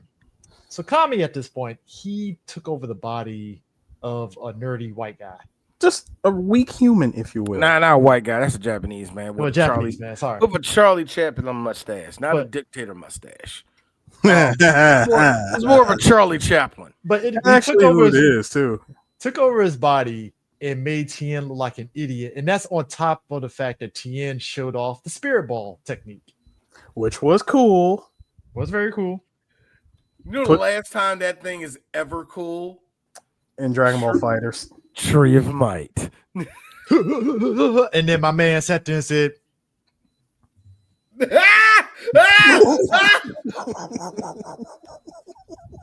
I gotta say for the record, that is the funniest shit ever. A fucking robot said, yeah, I already know where this ball's going. Reverse.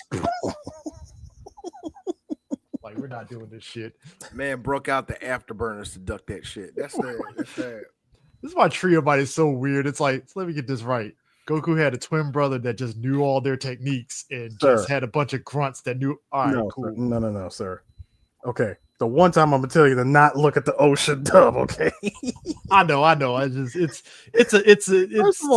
a bullshit movie. First of all, there was no relation between the two of them. I mean, Turles only served as an allegory for what would have happened if Goku did go bad. It's the bright burn effect. Except he took steroids because Goku yes, he was juiced. Breaks off his ass. Oh, dude, first of all, he was already juiced up because he was much more stocky compared to regular Goku. Hey, eating the fruit. Dude, he goes full Brock Lesnar on him. I thought that was so fucking funny. Brad is fucking wow. The dude Turles. was off. Turles was just fighting him, and it was like, yeah, this motherfucker gonna beat my ass. Go ahead and get this juice up. Take the fruit. One bite. Hey, bro, I got one question, Turles, before we continue on. Are you on gear? Yeah.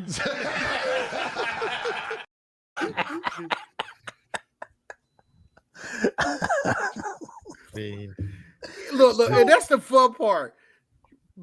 Like, look, I mean, other villains have in a way, like Dr. Willow and even Lord Slug, but Turles is up there as a villain that knew, like, look, I ain't gonna win this fight. You obviously know technique and shit. So I'm not gonna win this. Because it's a movie, I won't take it away too much because going off a movie script. But you mentioned Lord Slug. Lord Slug probably had the biggest wasted opportunity ever. You actually got the Dragon Balls, made the wish for your youth to come back so that you could be strong instead of just. You know what? No. Let him have it. Sure. But you did nothing with it. I'm going to make the whole world something that Hoggish Greedley from Captain Planet would like, and that's the peak. Like, yo, you didn't even try, nigga. You wasted a wish. You wanted your youth back. Well, I mean, couldn't give you anything. You said my youth. Isn't that literally like the biggest thing for a lot of people? It's just like eternal youth. No, give me my youth, aka put me at peak form. Like King Piccolo, I get because hey, you're in peak form and you're Namekian, so you're aging very differently than normal. Makes sense. I get it. Imagine if Ronald Reagan could have done that shit. I want to be at peak Gipper form. He would just been super racist. Yeah. Instead of Reaganomics, we have super Reaganomics. He would have been just super racist, and he actually would have been down there fighting the Contras. He does the Chris. You just went straight to it. You didn't even stop nowhere. No, You're like, just gonna make him more racist. No, Chris.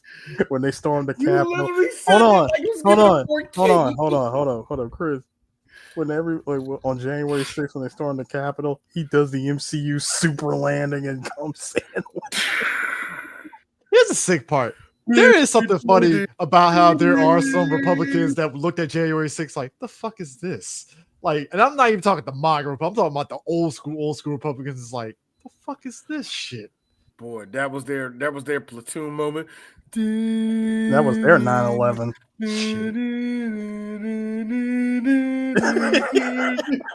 Looking like Willem Dafoe. Was that who's that did? Who was Martin that? That was Charlie Sheen when he got yeah. Front cover of Platoon. The bloody Big Show. Oh, best part of that movie, my man that said fuck this shit and stabbed himself in the leg and ripped that shit. Hey, I feel him. I was him in that moment, like, yo, fuck this shit. I'm out. Ugh. Sir, they got a Gustav gun. I ain't messing with that. Go ahead and just airlift me back to the USA. I don't need this shit. But nah. Tien got his ass embarrassed by Kami. And Yamcha. Yamcha got embarrassed by Kami. And what you really find out is that Kami wanted to beat Goku to the punch in terms of fighting Piccolo. And in the most grand opening, grand closing shit ever, this man puts the bottle down and was like, "It's time, Piccolo." And hold on. Oh, sir. my bad. Hold up. Don't jump the gun there. See, first of all, it's the whole mystery of Shen that as he entered the tournament under that name. Mm-hmm. Dude just tries to be as clumsy as ever and using dumb luck. It's like if Nathan Drake entered a martial arts tournament. This is what it would look like in a weird way. So when the fact I was going to say Detective Frank Drebin, but close enough, Harris. Yeah, but the fact that he barely ducked, and right there. Yeah, so how did your nuts land directly? Because when he tried to do the Liu Kang forward high kick, the flying kick, and this is what he lands on. Like he just lands on his junk, like right there. It makes you wonder, like, dude, how is this guy made out of stone? Like, what is going on? Also, did it have to be Yamcha that fought? It had to be. It had to be. It had to. Someone had to. He was in the way of my junior. Okay. Someone had to take the L, and it was him because it was either he was going to take the L against Shin, or he was going to take the L against my junior. And because Krillin hadn't fought yet, Krillin had to be the first one to fight my junior. Yeah, which it was actually an interesting fight because even my junior was kind of impressed by Krillin the whole time. Like, oh, this guy actually got something. Like, all right. But going back to Shin against Yamcha real quick, did you like how he went? He was like, all right, check this out. When he came at him like this, you just saw elbow. Man got taken down by the salaryman elbow. That elbow to the chest, my man flew out of the ring. Tournament over. But you know what? I'll give Yamcha this. For as humiliating as that fight was, and as embarrassing, he still got signed by the Cincinnati Reds after this. That takes a lot of no, not the Cincinnati Reds, sir. He got signed. He got signed by the South City. Go home. He got signed by the South City Tigers. All right. I mean, yes. So anyway, it was after me and my kids were saying like, yeah, Tien has a whole TikTok page, nutrition, health. It's real good. You see him lifting up. You know how we see our boy Gary doing like demos and all that shit. Tien be doing the same shit. You be scrolling like this. Oh damn, he got a new one out today. It's like Tien's interested. Yamcha is at the park by himself, whole pack of natty lights beside him, just throwing the ball at the motherfucking wall. So wait, hang on. So Yamcha in the back cages all day getting ripped. Ping. So- Hold on. Respect him. Still getting home runs, but he's loaded. So check this out. So even after that fight where he was humiliated, he walked away from it like, nah, this was a learning experience for me. I don't even feel bad about losing. And he really doesn't feel bad about losing because at this point he wants to know, like, dude, who are you? Mhm. And during that fight, Goku figured it out. Yeah. Out of everybody, it took him a minute, but he's like, wait, I know who you are. And because Kami knows how to read thoughts, y'all don't know who this dude is, but I know who he is. he's like, because Kami can read thoughts, apparently, he said, well, you guys will find out eventually. Looks at Goku, winks. Am I right? Yeah, that right there. No risk, no reward. Bro looked at him, gave him the no risk, no reward look, and let it be known that it's like, yeah, you'll find out who I am later. So yeah, now moving into Krillin and my junior fighting. Again, this was an impressive fight, but again, as we're getting further into the towards the end of this story, Krillin got to take a dive on this one. Mm-hmm. I mean, you fought well, little homie, but yeah, look, when you saw that it was Krillin versus Piccolo, it's just story-wise, it's like, well, you're not the hero, Krillin. So you ain't the hero of this one.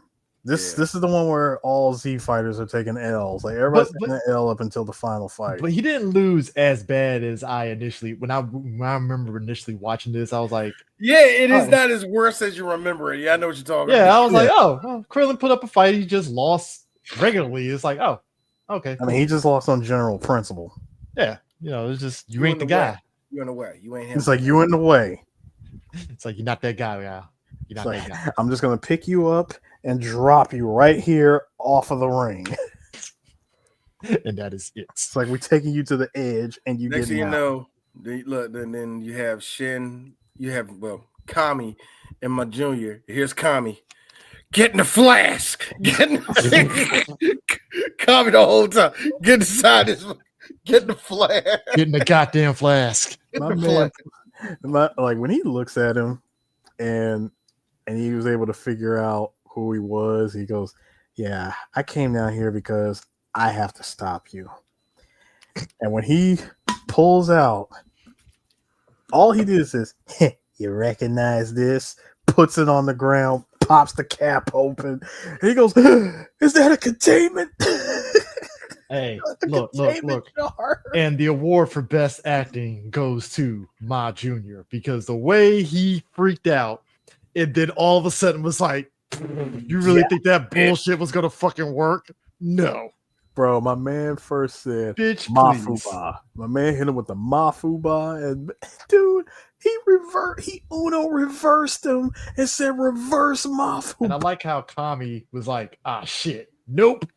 Didn't see that one coming. He said, hey, look, at the very least, let the human out first. He dropped the body. Oh, it was fun while it lasted. He hit him with that Johnny Cochran, bitch, please. Like, and he hit him with. Nigga, did I just catch you having fun? These two really did. Oh, and by the way, these two did have a full-on Namekian exchange. Yes, he did, with the Namekian in the background and everything. Everybody looking confused, like, I can't hear because there's those subtitles. No, it was more like, we have no idea what these guys are saying to each other. Like, they hear them clearly talking, but like, we don't know what's currently going on. We just want to inform everybody that we are taping this live. Because they are conversing in a language that's never been heard before. It is not a language that Mr. Fox himself actually, Mr. Mayor Fox approves of, and Durka, I mean, Jihad, Durka. Stop it. The both of you. The turban and the shoulder pads is all the man had. He is not of that region. Durka. Okay, gotcha. He is not going southeast on Bakalakadaka Street. I need you guys to stop. I mean, Well, Eris, he did cross the Ruba Holly to get here. There was no desert for him to do. First of all, he was found in the mountains by an old couple that he pieced out just after being born. That part. This nigga walked on water, grabbed the fish, then shot a boat just for watching him catch the damn fish. Piccolo knew the ways of evilness. Niggas didn't make it home because of him. So, thank you, Brian. Get in the flask. No, because he pulled the fucking shit for fucking Ava. Get your ass in the fucking. Real quick. If anybody saw me open this and sniff this is actually 24-hour, that 5-hour energy junk. And I opened this, only drank half of it. And I just set it up here on the desk for a while.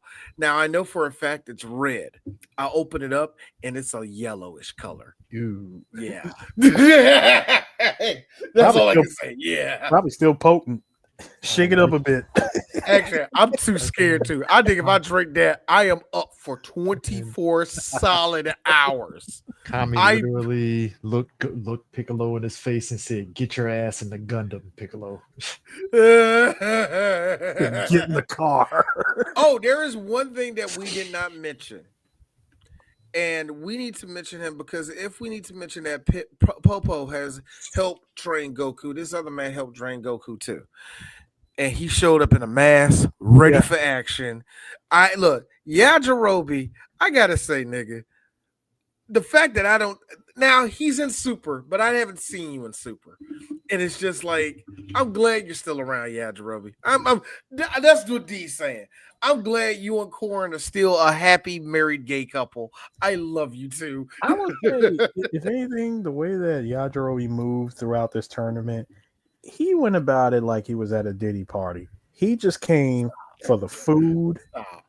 He just came for the food and the salty sweet tournaments that was going on. I'm just saying, hold on. He came there for the food, the salty run back tournaments that was happening on in the corner somewhere, and went home. But my thing is this. So you're telling me that he was Michael Jackson on Epstein's Island? I came here for the snorkeling, and the new Sonic game is out, and Jeff said he had that shit. I'm just trying to play the motherfucker. I'm just here for the snorkeling. But my thing is this, guys. Have you seen? No, like this. You're like, you're not here for the little kids, nigga. Have you seen the beaches? Have you seen the beaches? Why is Yajirobe so many fat white women out there that I gotta look at? Why is Yajirobe looking like fucking Kodak Black with the mask on though? He does got a shite. What? You know what? Yeah, I gotta repaint that joint, make that joint look like a shiesty. Like I can do that. It's like, yo, Yajirobe, you're the only fat guy with a fucking mullet that we know. What are we doing here? No, he actually came there like a straight up goon. Like a real goon. I want the tournament money for food. Like any second I see that, I see a Doughboy song coming on. Oh, really? I like well, but then again, we forget Yajirobe is the unsung hero of the Saiyan saga because he cut. Yajirobe has a place in Dragon Ball, and it's just so fucking funny to me. That's why I say this. Actually, I know he's in Super, but I haven't seen him in Super. I just laugh.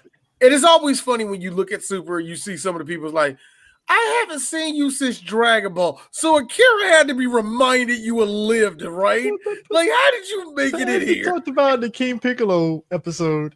It's just funny how effortlessly Yajirobe killed Tambourine like it was nothing. Like it was I mean, yeah. He killed Tambourine. First of all, the only reason why he even killed Tambourine in the first place was because he was hungry. But still, like, you just Goku fighting for his damn life, and Yajirobe was like, really? He showed up with that sword, done, killed him, and then ate him. As you do. He's a dinosaur. No, he's a monster hunter. That's what he is. He is a legit monster hunter. I really would like to know what dinosaur tastes like. I'm gonna say like beef. No, I'm gonna say it. Chicken. Steak. I don't know. I never maybe the pterodactyls. I never had lizard though. Have you ever had lizard? Have you ever had lizard? Nah. Nobody had Snake. Nobody had Snake up in this genre. No. Hang on, Chris. Hang on, D. Well, at a party that I did DJ, they did have a whole gator. Yeah, there is a butcher down the street from me that sells gator meat, so I might one day venture over to it and try it out. Again, this is where D really fit.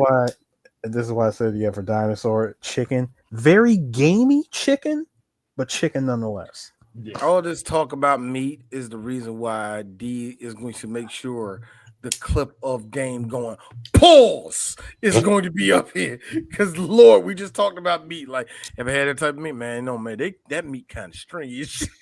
Nah, but it's at that moment when my man gets thrown into the bottle that shit starts picking up, because at that point we finally get Goku versus Piccolo, Ma Jr. And it's interesting because it's a fight of escalations. Where they're testing each other out, and it just starts escalating.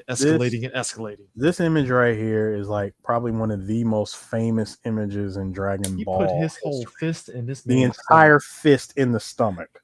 This is also to me what started Dragon Ball Z being Dragon Ball Z, because we've seen it in the King Piccolo saga, but we saw more of it here. Blood becomes more pronounced.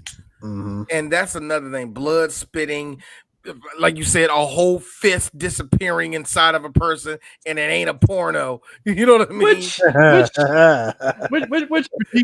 the way, Chris, is always fun in theory, and then when you see it, you're like, anyway. Which to be fair, Vegeta bought the party back when he put his whole foot in the backside of fucking number Android 19, and that foot was just coming out the other side of the body and shit. He's in the party. He brought the party back. He brought the party back for sure.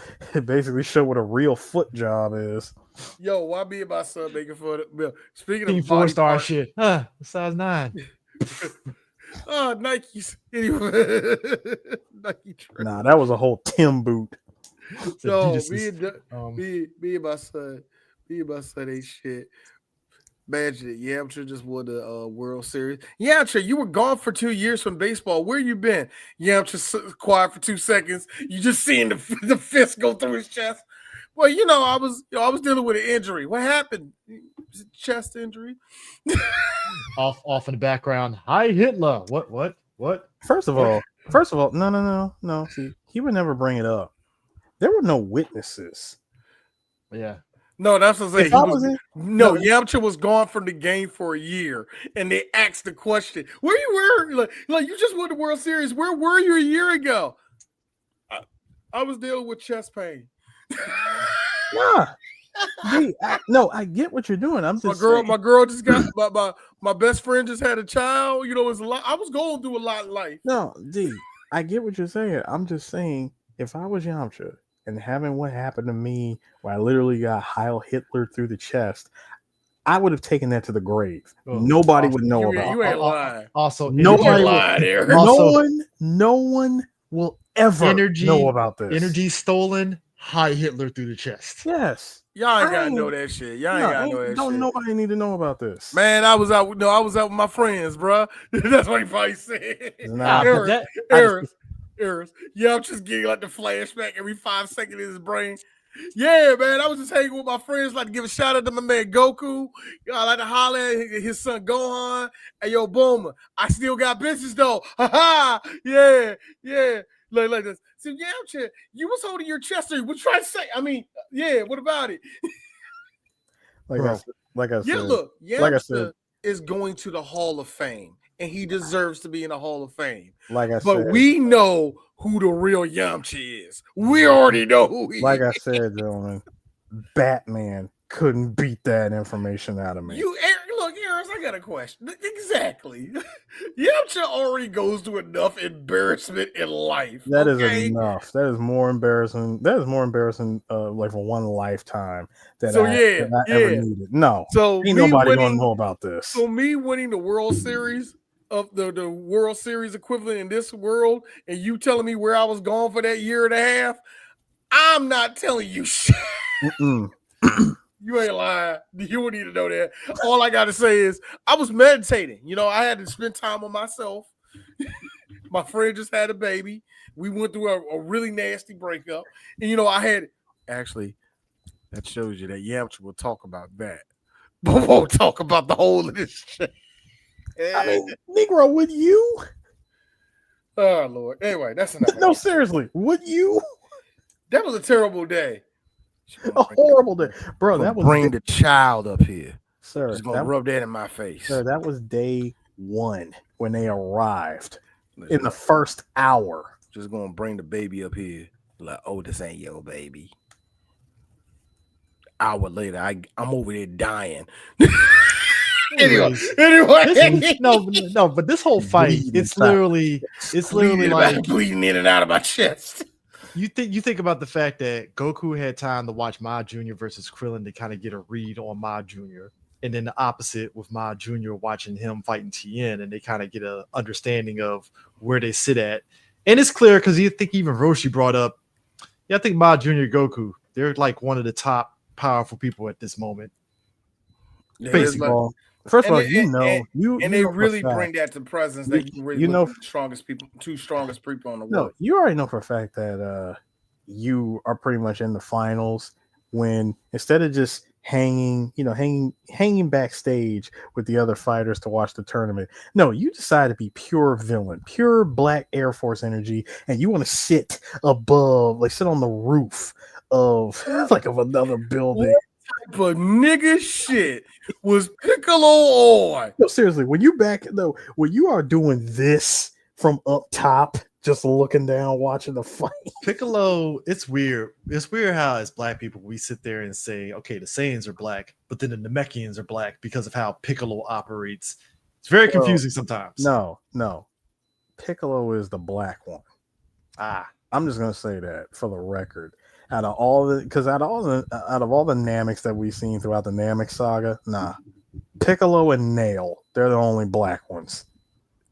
I'm glad you said that. Yeah, I think because we associate Piccolo with blackness so much as Americans we forget the other Namekians are nothing like him. They're not like him. If you think about it, it is kind of they're peace loving. They fight when it's necessary, but they ain't him. But that's what I'm saying. I think that's what makes a difference because it's kind of like the Namekians are homogenous. They're on their own planet. They have no reason to really train hard in comparison to Piccolo, who is basically coming off of being the spawn of King Piccolo. So he already has it in his head of being, I want to be the strongest person ever so I can rule this world. But this one dude is stopping me. So he has to train powerful. He has to train himself up. Versus if he was on Namek, well, Piccolo wouldn't be what he is on Earth. He would just be meditating and drinking water. Yeah. Drinking a lot of water, having clones of himself. Because apparently that's what Nameks do. You know what? That right there should be an advertisement for a sport drink. Namek water. Piccolo. Me and Malcolm over in the corner. Life finds a way. Just saying. So you have a whole planet full of men. I'm just saying. What happens? There's offspring. So how does that Gentlemen, happen? I am just simply saying, because they did this where I showed y'all before in Japan, where you can buy these actual green, green pistachios that are called, and they call them sensu beans, and it actually comes in the bag like in the anime. I was like, son, just take Piccolo's image, put it on on a bottle of water, and call it Namek water. By the way, the beans didn't do anything, Eris. I want my money back. All right. I got them for you. Yes, you did. Eris, you gave me and Chris a bag. I still have a baggie. I'm afraid my mama probably did something with them, but it's in my mama's house. I'm really afraid my mama did something with them. I ate them. Didn't get me to be powerful. I feel very ripped off. Why did you eat them? I was afraid they weren't for. I was afraid they weren't for consumption. You're better than me, nigga. Second of all, Chris, I told you I bought them from the tourist trap known as Akihabara. Fair. That's my fault then. I got it for the novelty of walking around with a sack full of beans on your hips, sir. Harris, we're not asking the right Chris. Chris. Did they give you the doo-doo? Shockingly, no, it didn't. I don't know, man. It's just green pistachios. But I still, Eris, I feel I like did have to drink some water to wash that shit down. Though, I feel like it's set on there for display only or something. Like they were not meant for consumption. Nah, look, I ate them. I was like, yeah, I'm going to drink some water behind this shit. Hey, listen, could have been worse. They could have said these sensu beans was nothing more than them the wasabi beans or something. You know what's crazy though? Full circle moment. So Piccolo, when he's fighting Goku, he turns giant. I think the next time we saw Piccolo do this was what the superhero movie that he did is, except he was in his new golden Piccolo form, his orange form and stuff when he did it. But I always felt like wasn't there like a downside to him basically being giant, like much like how Tien, when he goes like splits up, it's like quarter of his power. Wasn't that the same thing with Piccolo with him turning giant, where it's like when he first enters the giant first form where he's like yay high, right? Where Goku is still able to judo toss his finger. He judo tossed his finger and made him crash into the freaking mat. But then when he says, "Oh, do you really think that I just stopped here at this size?" Dude gets even bigger and decides to just rip up the tournament. And I'm like, Piccolo, what's the end game here? And then squash Goku. No, the thing that get me was he squashed Goku. Everybody was like, fuck, we just saw someone die. Next thing you know, Goku. You forget, Goku is him. He is really him. He's already got he already took the weighted clothing off. At this point, Goku's like, look, I see what you're working with. You see what I'm working with. Gloves off. We fight for real. We are doing this. You know what? That's kind of made me laugh during the Tournament of Power when you see Goku still staying in the fight with Jiren. It look at Piccolo. Piccolo got this look. So that's how that shit look. Like Piccolo has seen Goku beat other niggas, but for some reason I know when he saw him fight Jiren and how Goku was like literally like running out of breath trying to figure out different ways to beat his ass. I know Piccolo like, I seen that look before. Wow, it's been a minute. This nigga he's like, look, it's been a minute. Like the Tien's like, you see that shit? He making this nigga work, ain't he? Yeah. It was the same thing when he was watching him fight Frieza. It was the same thing. Like Piccolo, I know Piccolo has that moment where he's like, nah. As an ex-adversary, I can tell you that this is serious shit going down. When he's seen Goku fight Frieza for the first time, he's like, these two are just messing with each other. Because I know Frieza hasn't even begun to use his full power, and I know Goku is just testing him right now. These two are literal monsters that are using the planet for their playground, and they haven't even begun to take this seriously yet. I think it's amazing to me that this whole Piccolo is all the way KG watching niggas dribble in the NBA now. This is why niggas can't live in my era. That's how Piccolo is. Dude, you know what, D, you brought up the whole fact that they destroyed the fucking arena. I just like it literally went from, oh, they're in a proper tournament to desert. It's just like, hold on. And prior to that, somehow kept the square intact. And prior to that, gentlemen, when Ranger helmet damage moment happens when he loses the turban and the antennas appear, and everybody goes, "Oh my god, he looks familiar. Why does he look so familiar to me?" And he goes, "In case you people haven't figured it out, I am King Piccolo reborn." Everybody freaks out. They run for the hills. Hey, that green guy that has the exact same height as King Piccolo said he's King Piccolo. Run! They all run for the hills. They leave the tournament, and I don't blame them. Like, dude, our nightmare has come back to haunt us. Do you want to guess who was still there? This nigga, still there. And I like who said it. I forgot who said it. Was either Chi-Chi or was like Roshi or somebody or Krillin. They was like, this guy's a pro. He's still My man's still doing comedy. I think it was Boomer. They was like, this guy a pro. Downside, he ain't getting paid enough to fucking be sticking He around. ain't getting paid nearly enough. Whatever the Budokai Tenkaichi is paying, it ain't enough. I will say this: I prefer him. I definitely prefer him over the commentator from the Cell games. Yeah, I thought it was the same guy. No, this was a totally it was a different guy. dude. It was a different dude. Remember, he didn't show back up until he did not show up until the Buu saga. Like, hey everybody, welcome to the Tenkaichi. Oh my God, it's Goku! What the fuck, nigga? Where you been? Yeah, you don't remember me? Hey, what's up? Did you love though? Okay. So it's at a moment where rounding out the fight, right? Piccolo thinks he's beating Goku. I laughed so hard how off in the corner of Piccolo Vine, you just see a fucking flailing body like this. Wait a minute. Hold on, Chris. Let's not Pulp Fiction this real quick. All right. Sorry. First just of all, the visual of it is fucking hilarious, honestly. It really is. No, the build up for it was great. You see, we got to talk about probably one of the single most greatest moment in that fight. Goku unleashing the Super Kamehameha against Piccolo. Yes. Twice, might I add. Mm-hmm. And that first time was that beam struggle. And then we get this other thing that apparently... Why is it that every major villain in Dragon Ball history does this? They only do this one time, and they will never do it again. Mm-hmm. Powering up, unleashing a wave of energy.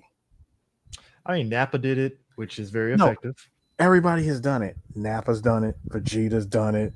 Like, everybody's done it. Frieza did something like that. Frieza did it when remember when him and Goku were standing across each other and they were just both like, technically doing the silent Dragon Ball flex. Technically, Frieza did it. Their energy do everything. So technically, Frieza did it when he transformed. I think one of his true. You can technically say that. I give you that. Nah, but that whole Cell never did it. Cell didn't do that. No, his version of it was a full on energy shield that he used. You want to know who had the best one? Boo. Boo was just looking at a clock. That was the scariest thing in the world. This nigga just 2 hours. I'm about to fuck all of y'all. It's about to go down. I'm sorry. I understand that when we talk about there's no real evilness to Boo. Boo was just a straight up busted, all black, dirty Air Force One. Didn't care about your life ass nigga. There is something charming about being only built to kill. There is something oddly charming about that. So here's the thing. Super Boo was black Air Force energy. Kid Boo was just pure menace. Kid Boo was a bloody foot running away from a crime. Like remember what we said? Remember what I said about Clubber Lane? That Clubber Lane was black feet on a hot asphalt. That's like Kid Boo on that same level. Kid Boo is Cambodian, barefoot in Cambodian jungle gangster. Like he's that. Like I do laugh though that Goku.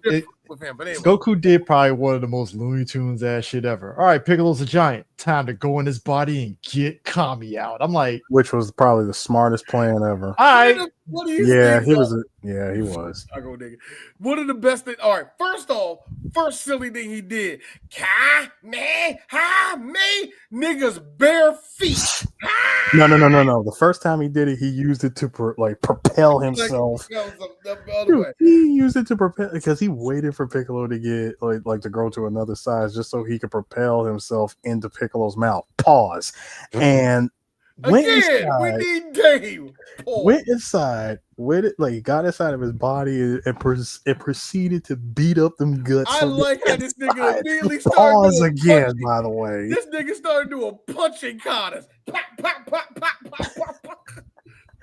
All for him to go in there, grab Jonah the whale bottle. over here. No, all for him This to is go the in there, grab the bottle, and yeet himself out. And I know what somebody's saying. This is stupid. This is silly. Have you seen a second of Dragon Ball? Have you seen a second of Dragon Ball? They flew. That's why even when we do stupid, silly shit and Super, I go, have you seen Dragon Ball? Goku and Vegeta flew inside Boo's body and retrieved Gohan and Gotenks and flew out of the body.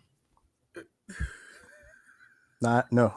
Let's give credit where credit was due. They flew out of the air holes. Either way, it's just as ridiculous. They flew out of the blow off valves in Boo's head. Goku got punched in the chest by Hit, literally died for 4 seconds. Hit that nigga so hard. It traveled through dimensions and punched him so hard. That's what I'm saying. I mean, Dragon Ball is one of the stupidest things in the world. I love this. Literally proved his point as why his name is called Hit. And then Jiren came in and said, "Bitch, please," and just Jiren is what happens when you don't talk to that one silent kid in the class. And I'm not talking about the school shooter. No, that's a different type of silent. This silent is, I don't know why Jiren don't play with us. no, Jiren spends all his time, he spends all of his time shooting in the gym. No. Jiren is he ain't gonna do that. No. Jiren is Brock Lesnar to Hit's black wrestler. Name one.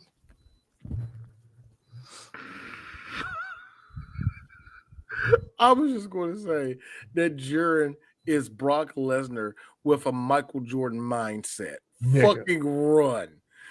That means that nigga's going to pick a thing. So that motherfucker said he didn't like my shoes. So I started beating the ass. Go to Topo. Nobody said nothing about his shoes. He just thought that. The fact that it took 3 people to beat Jiren tells you all you need to fucking know. And then even then, that was the stroke of luck. First of all, Topo out here being Isaiah Thomas talking about, I thought that I had the criteria. Like to beat. When we get to the Tournament of Power errors, we're breaking that clip back out again. Like, I thought I had the criteria to beat this guy known as the Prince of All Saiyans. Needless to say, I greatly miscalculated. I wasn't. I wasn't equipped. Nah. I just like how, but again, what got me about the fight was all this going on. Piccolo, get this nigga back. He's coming in for the big hit. Kami, because he sees how big this situation is, it's like, oh shit, this is literally Lex Luthor versus Superman, and the world's about to collide. I need to stop this shit. No. He comes in, blocks the punch. Wait, before he did, this was Piccolo.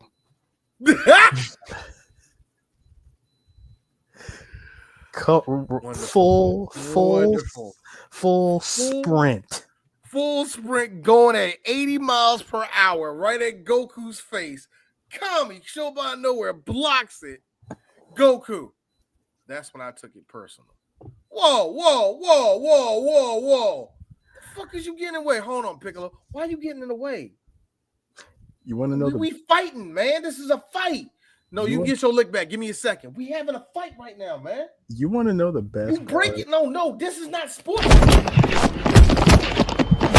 What's that, nigga?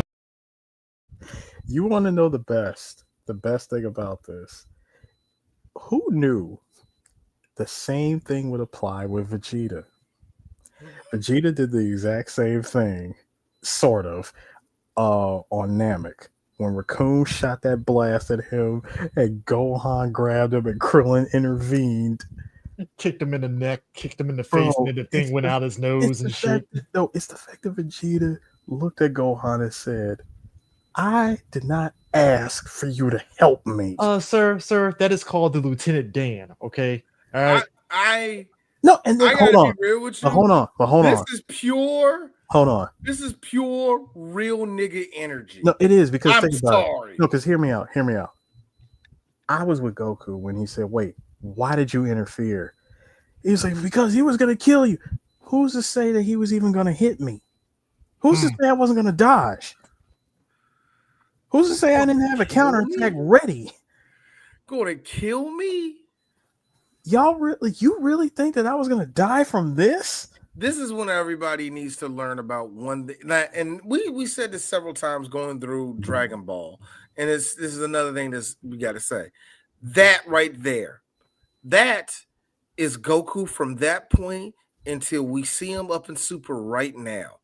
You better let Goku take all of the fight. He wants to lose. Goku wants the feeling of how do I get out of this? Goku's whole MO is built on fighting. That was going to make me hard getting punched in the face, and you stopped it.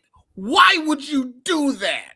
It's like, why did Goku, you interfere? And Kami of all people should have seen that Goku, much like Kobe Bryant, much like LeBron James, much like every great in basketball, is a student of the game.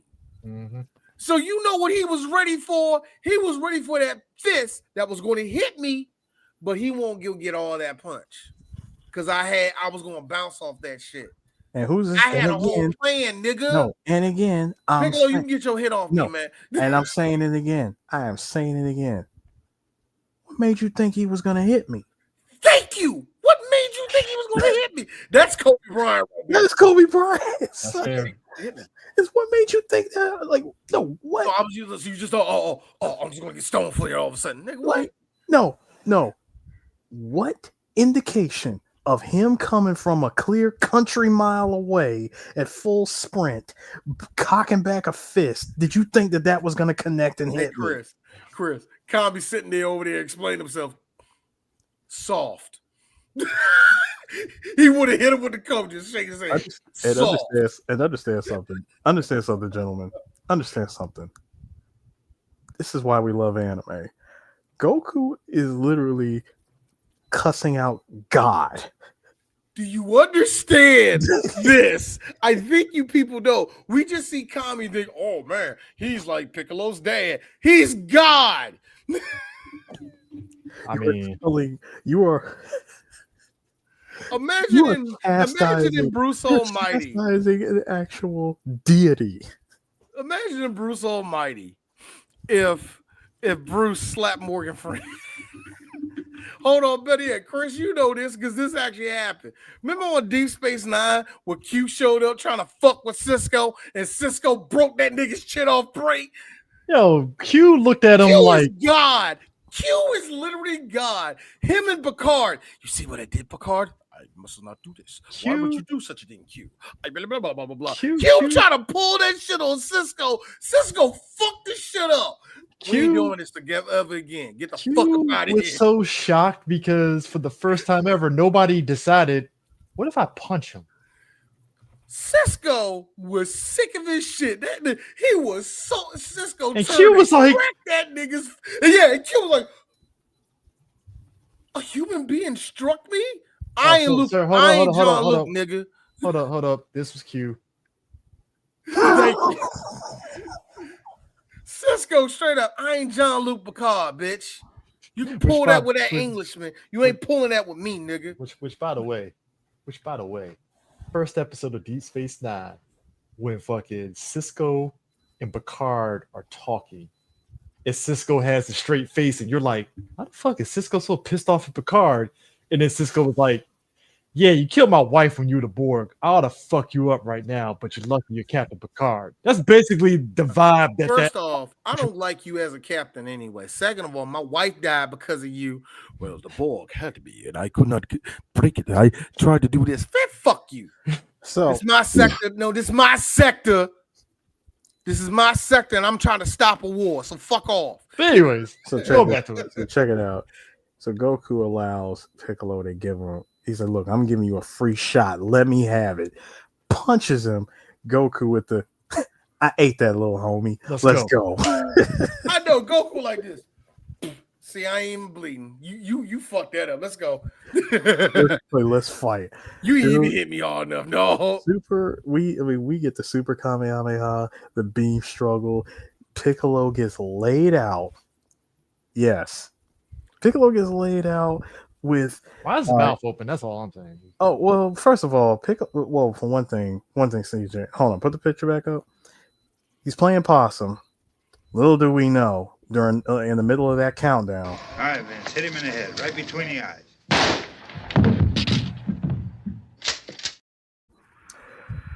Goku. I hate you so much. Right when we heard Man, nine, with the white girl feet too. He got the white girl feet. eats a whole beam to the chest. Any other person did. Goku. Somehow. It's another Tuesday. First of all, sir, a beam of that size and caliber somehow missing a vital organ, by the way. Yeah, look at that. Look, his liver is in pain, but outside of that, his liver is sizzling right now. I always feel like in Dragon Ball and even DBZ, there's a measure of adrenaline that's obviously kicking in. Because I always think back to that fight with Raditz, where Goku is telling Piccolo, "Hey, bro, my ribs are broken. I'm barely holding on here. Hurry this shit up." Hey, gentlemen, just from this picture alone right here, thank you for keeping this picture of D. There is a famous line that Tupac said, "See me your flesh and get your chest blown." That man needs some milk immediately. So then, Piccolo. Wait, actually, I have the right response. Look, I can see their parachutes. They're okay. Okay. Piccolo, standing on all business, goes, "I'm taking out your arms. I'm taking out your legs." Bro, literally by doing the surgical one-finger beam shots at vital points of both legs and arms, like, you have no use of your body at this point. All right. And I've been waiting, baby. Anytime you see, thank you. This is how I win. Anytime you see a character go arms wide like this and proceeds to float up into the air like, I'm about to take this man out and ruin his entire career. His career is over. This fight is over. It doesn't work. You fire off. You put all of your energy into this one shot. You think Goku is out. The dust settles, floor is cleared, everybody thinking that he's dead and gone. Krillin, hey, what's that? Goku finally learned how to fly. Or at least he had that ability in the back pocket. Comes flying in and straight. Say that a hero can save us right in the rib cage. I wish you had the video clip. It was literally the equivalent of fucking Ralph flying through the window in The Simpsons, except he flew into fucking Piccolo. Nah, I got you. No, I got you. This was Piccolo when he saw Goku coming. What the hell? Bro, it's the flimsy body like this. And you see the corner of Piccolo like on this left side, and you just see a body and you just turns around. What? It's the flying headbutt into the rib cage, sending Piccolo sliding across the field. Goku had been going 100+ miles an hour coming down from the sky. That would kill anybody. I'm gonna tell you right now, at the rate of speed that Goku was going, my man was at terminal velocity. Oh, bro, I mean, enough to put Piccolo down for the count. Yeah, I mean, you know, this was your man's, all right. This your man's right here. You know, I just like how Piccolo, after this whole fight, is just like, got something for that ass. Special beam cannon. Yeah, in about 5 years. But I also have to question the Piccolo. I'm cooking that shit up. It's gonna be hot. But I have to ask though, the Piccolo. So Piccolo, given you had to charge that, what the fuck made you think Goku was just gonna sit back and just let you charge that shit? Because first of all, he thought that he would get another chance to break him down limb wise. Okay. Fair. And hey, Fair. he would try to get lightning to strike in a bottle again. Okay. But fair. here's the thing. Goku finally, it took 3 tournaments and he finally won a tournament. So after he wins the tournament, Kami steps in, which, by the way, did y'all know that Kami tried to get Tien to kill him since he can't commit suicide? He tried to get Tien to kill him because he really thought that Goku could not win this fight, and if he goes, he's like, hey, take me out, it'll get rid of Piccolo, and you could just wish me back with the Dragon Balls. Come to find out, of course, Goku caught wind of this and was like, hey, God don't got faith in me, nigga. No. He ain't say no. Stop, dude. First of all, he said, look, I know I'm dumb, but I ain't stupid. All right. I know that if you die, the Dragon Balls go too. How is it that everybody else somehow did not notice? They didn't. I don't think nobody knows the rules like that yet. No one knew the rules except but this what goes to show you what 3 years of training education does for Goku. My man figured all that out. Are you trying to say education? Are you trying to say that a black man? Yes, I am. No, I'm doing it. Black man educated him. All right, done. Anyway, one of my friends is probably popping a gasket and popping another vein and popping a vein in his neck because you're not being powerful right now, Harris. Come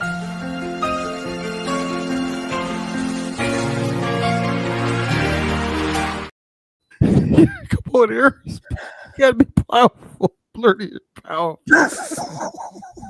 You gotta, man. I understand it. I understand it, y'all. I know you understand it. We's going to be in trouble. It's right there. I understand that. I totally understand it. Listen, Master don't like you when your little boy stay out. I understand y'all don't like that shit. But here's the facts. Popo helped make Goku who he is today. Y'all have there's no way you can get around that. But anyway. So check this out.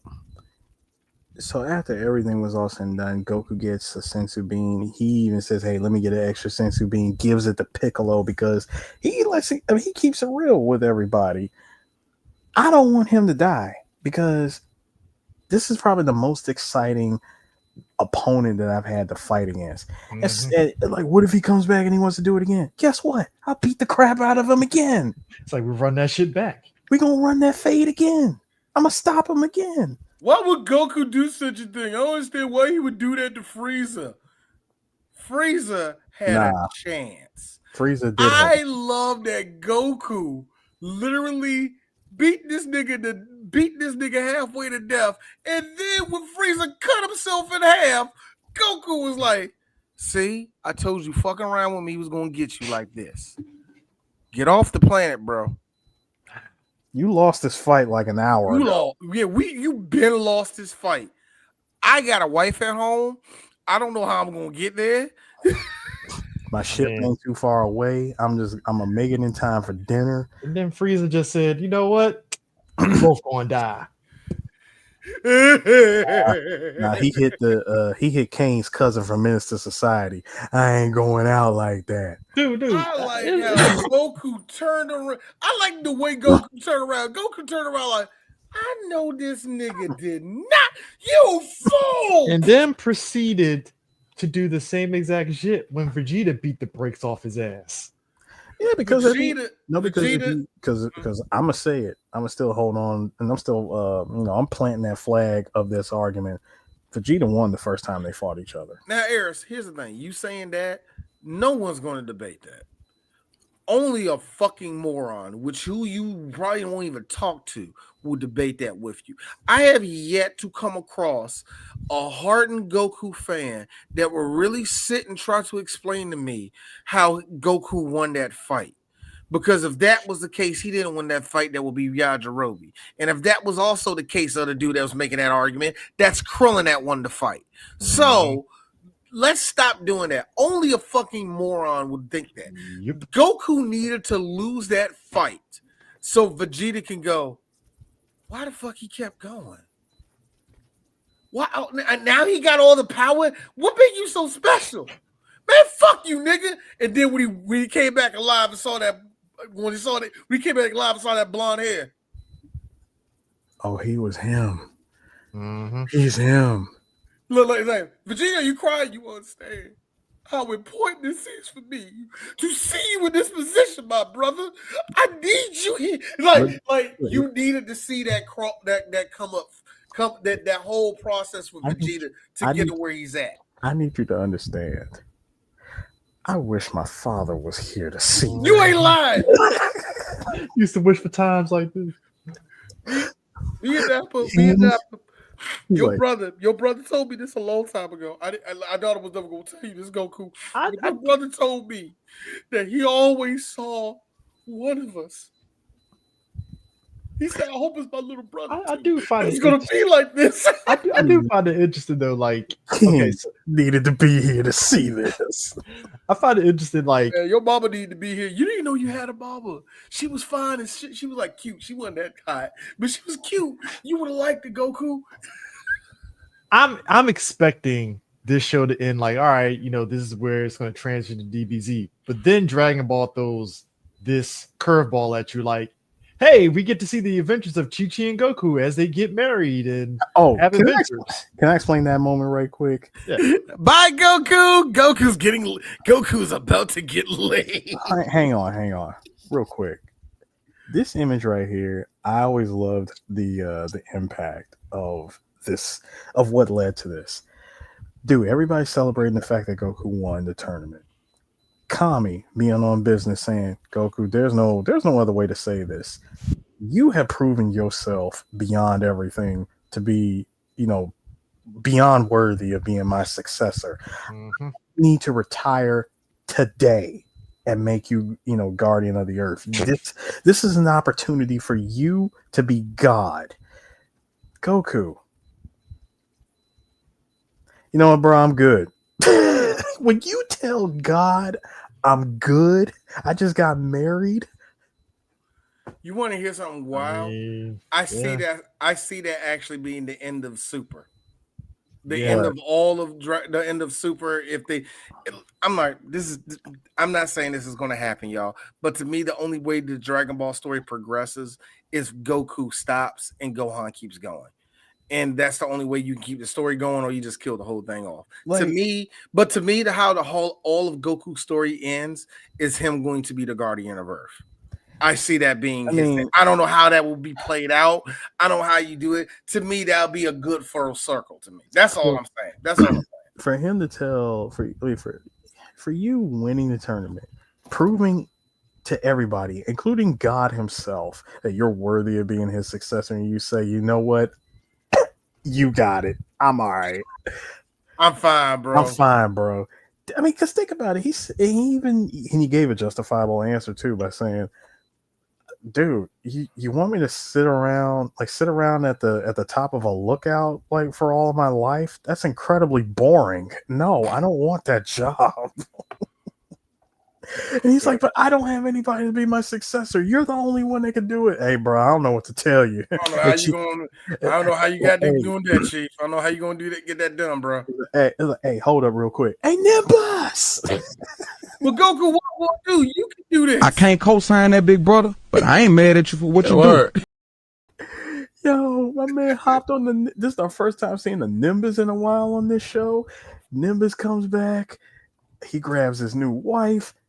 And they take off, and you would think that this is where the show ends. Oh, like you said, Chris, we get 5 more episodes of the misadventures of Goku and Chi-Chi. It took them like what, three of those episodes for them to get married? Yeah, about two, if I'm mistaken. Because they had to find the Bancho family because this fire shows up out of nowhere and almost burns down the castle again.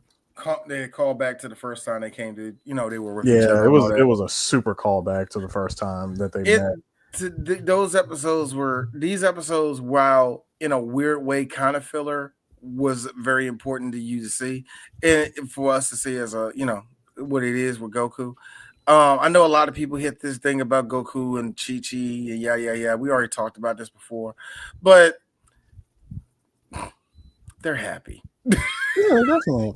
Also, I would like to. And that's the one thing with Goku. Goku learns. I'm sorry, real quick. Goku learns by being married that he has something bigger to fight for, which is the whole fucking Earth, and that contains his wife and his kids. Like him to Goku, Gohan, Goten, and Chi-Chi. Nah, you don't fucking touch them.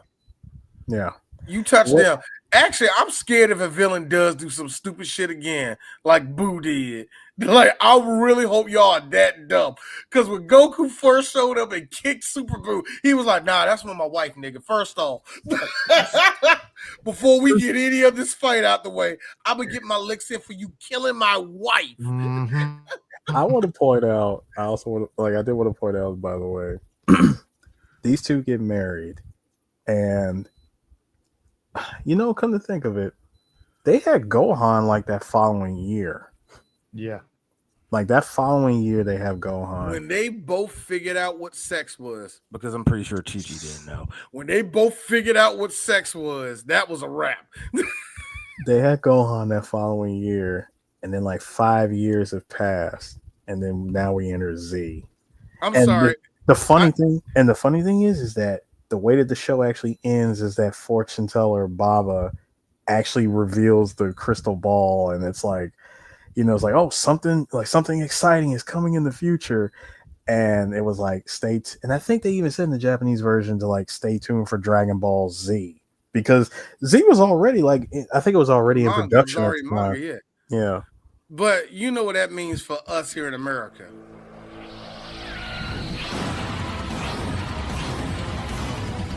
Oh shit. Here we go again. The Ron Wasserman music too. I love it. But yeah. Dragon Ball, guys. I'm sorry. We had to deal with that like 50 times. Oh my God. Do you know how many times I've seen that?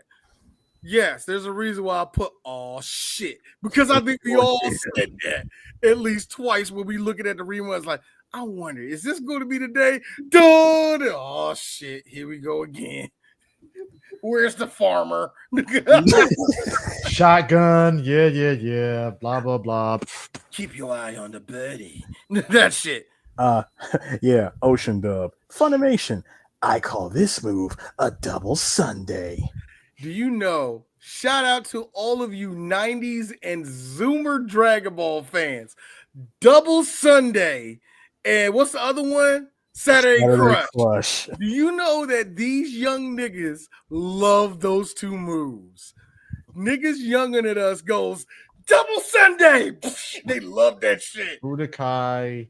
Them kids love it. I love it. Just, yeah. But yeah, that to me, that shit to me as an old taku, it like, I love that you kids have it. Thank you so much. I do. You know what? The first time I learned about this was high school. That's what I'm saying. The fact that you're screaming it at the top of your lungs, Saturday Crush. I never brought this up though, but I think maybe we did, but it was kind of interesting how like when you think about Dragon Ball, other than like the Super Nintendo games that kind of track the whole thing with Dragon Ball, you never got like any modern consoles that really touch Dragon Ball like that.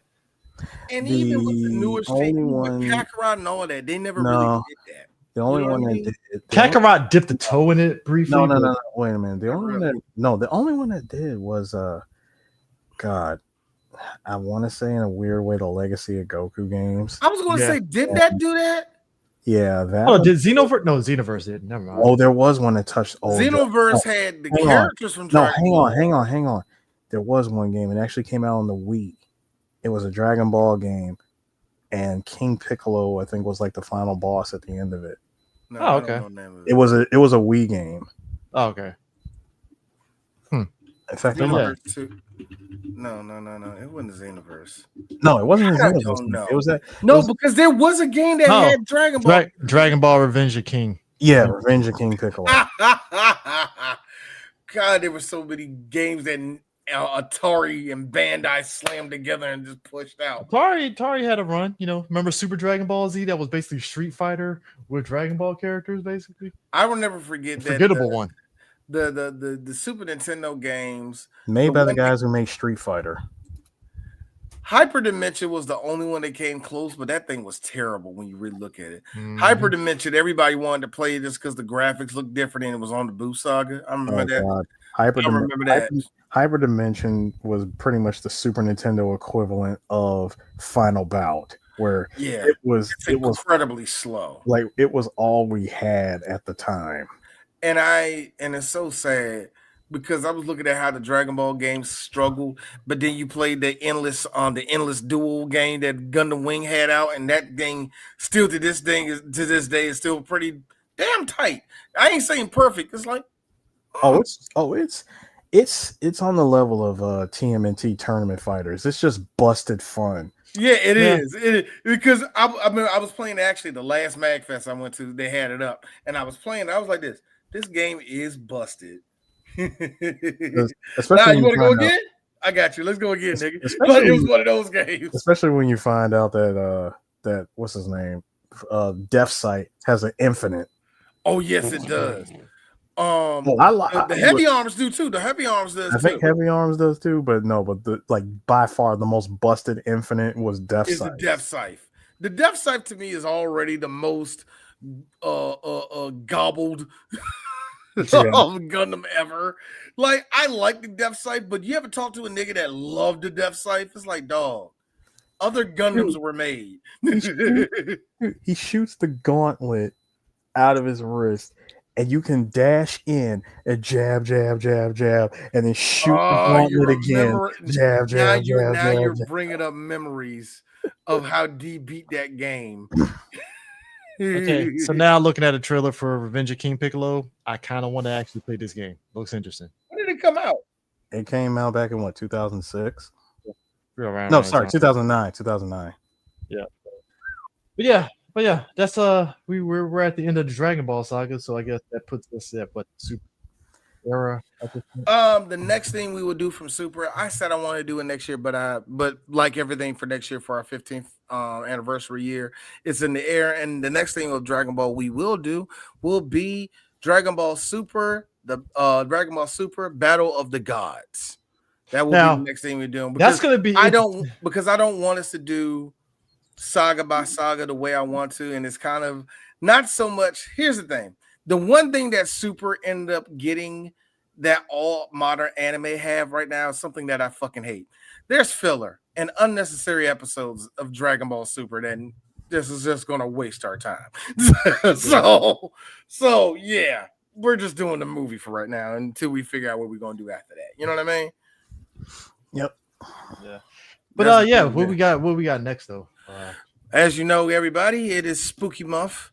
We're going to be on Spooky Month is October, and it feels weird. It feels very weird. It doesn't feel so much October to me, but I haven't been on Facebook where all my friends who love October are on, and so it don't feel like the way to me. But whatever, they ain't about me. It's about what we do on the 3 Black Geeks.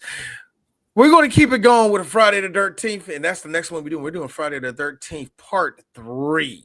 Ooh. Yeah, and Spooky Month, yada yada yada, horror movies and all that good jazz. But I have to say, Eris, since us doing Jason, since we started doing Friday the 13th, I just really like. That's my favorite one. Jason's my favorite one of all the slashers. He's my favorite one because Jason don't say shit. He just punches people in the face and just horribly. He wasn't even he machetes niggas. I love it. I would say Jason is the embodiment of Mortal Kombat style fatalities from the 80s. I love how Jason always, because that was the way he was made. He was made to scare teens from having sex, and it didn't work that way. But I just love that somebody's banging. He's like, fucking. You know what I mean? All right. So yeah. Come out of the water like Godzilla and then starts. Speaking of coming out of water and shit, look, we're gonna eventually do Freddy versus Jason eventually down the road, but I just really hated the whole water thing. Like, wait a minute, we're breaking out past traumas that only in selective movies. Like, whatever. Anyways, that's it. We will catch you guys later. Peace out.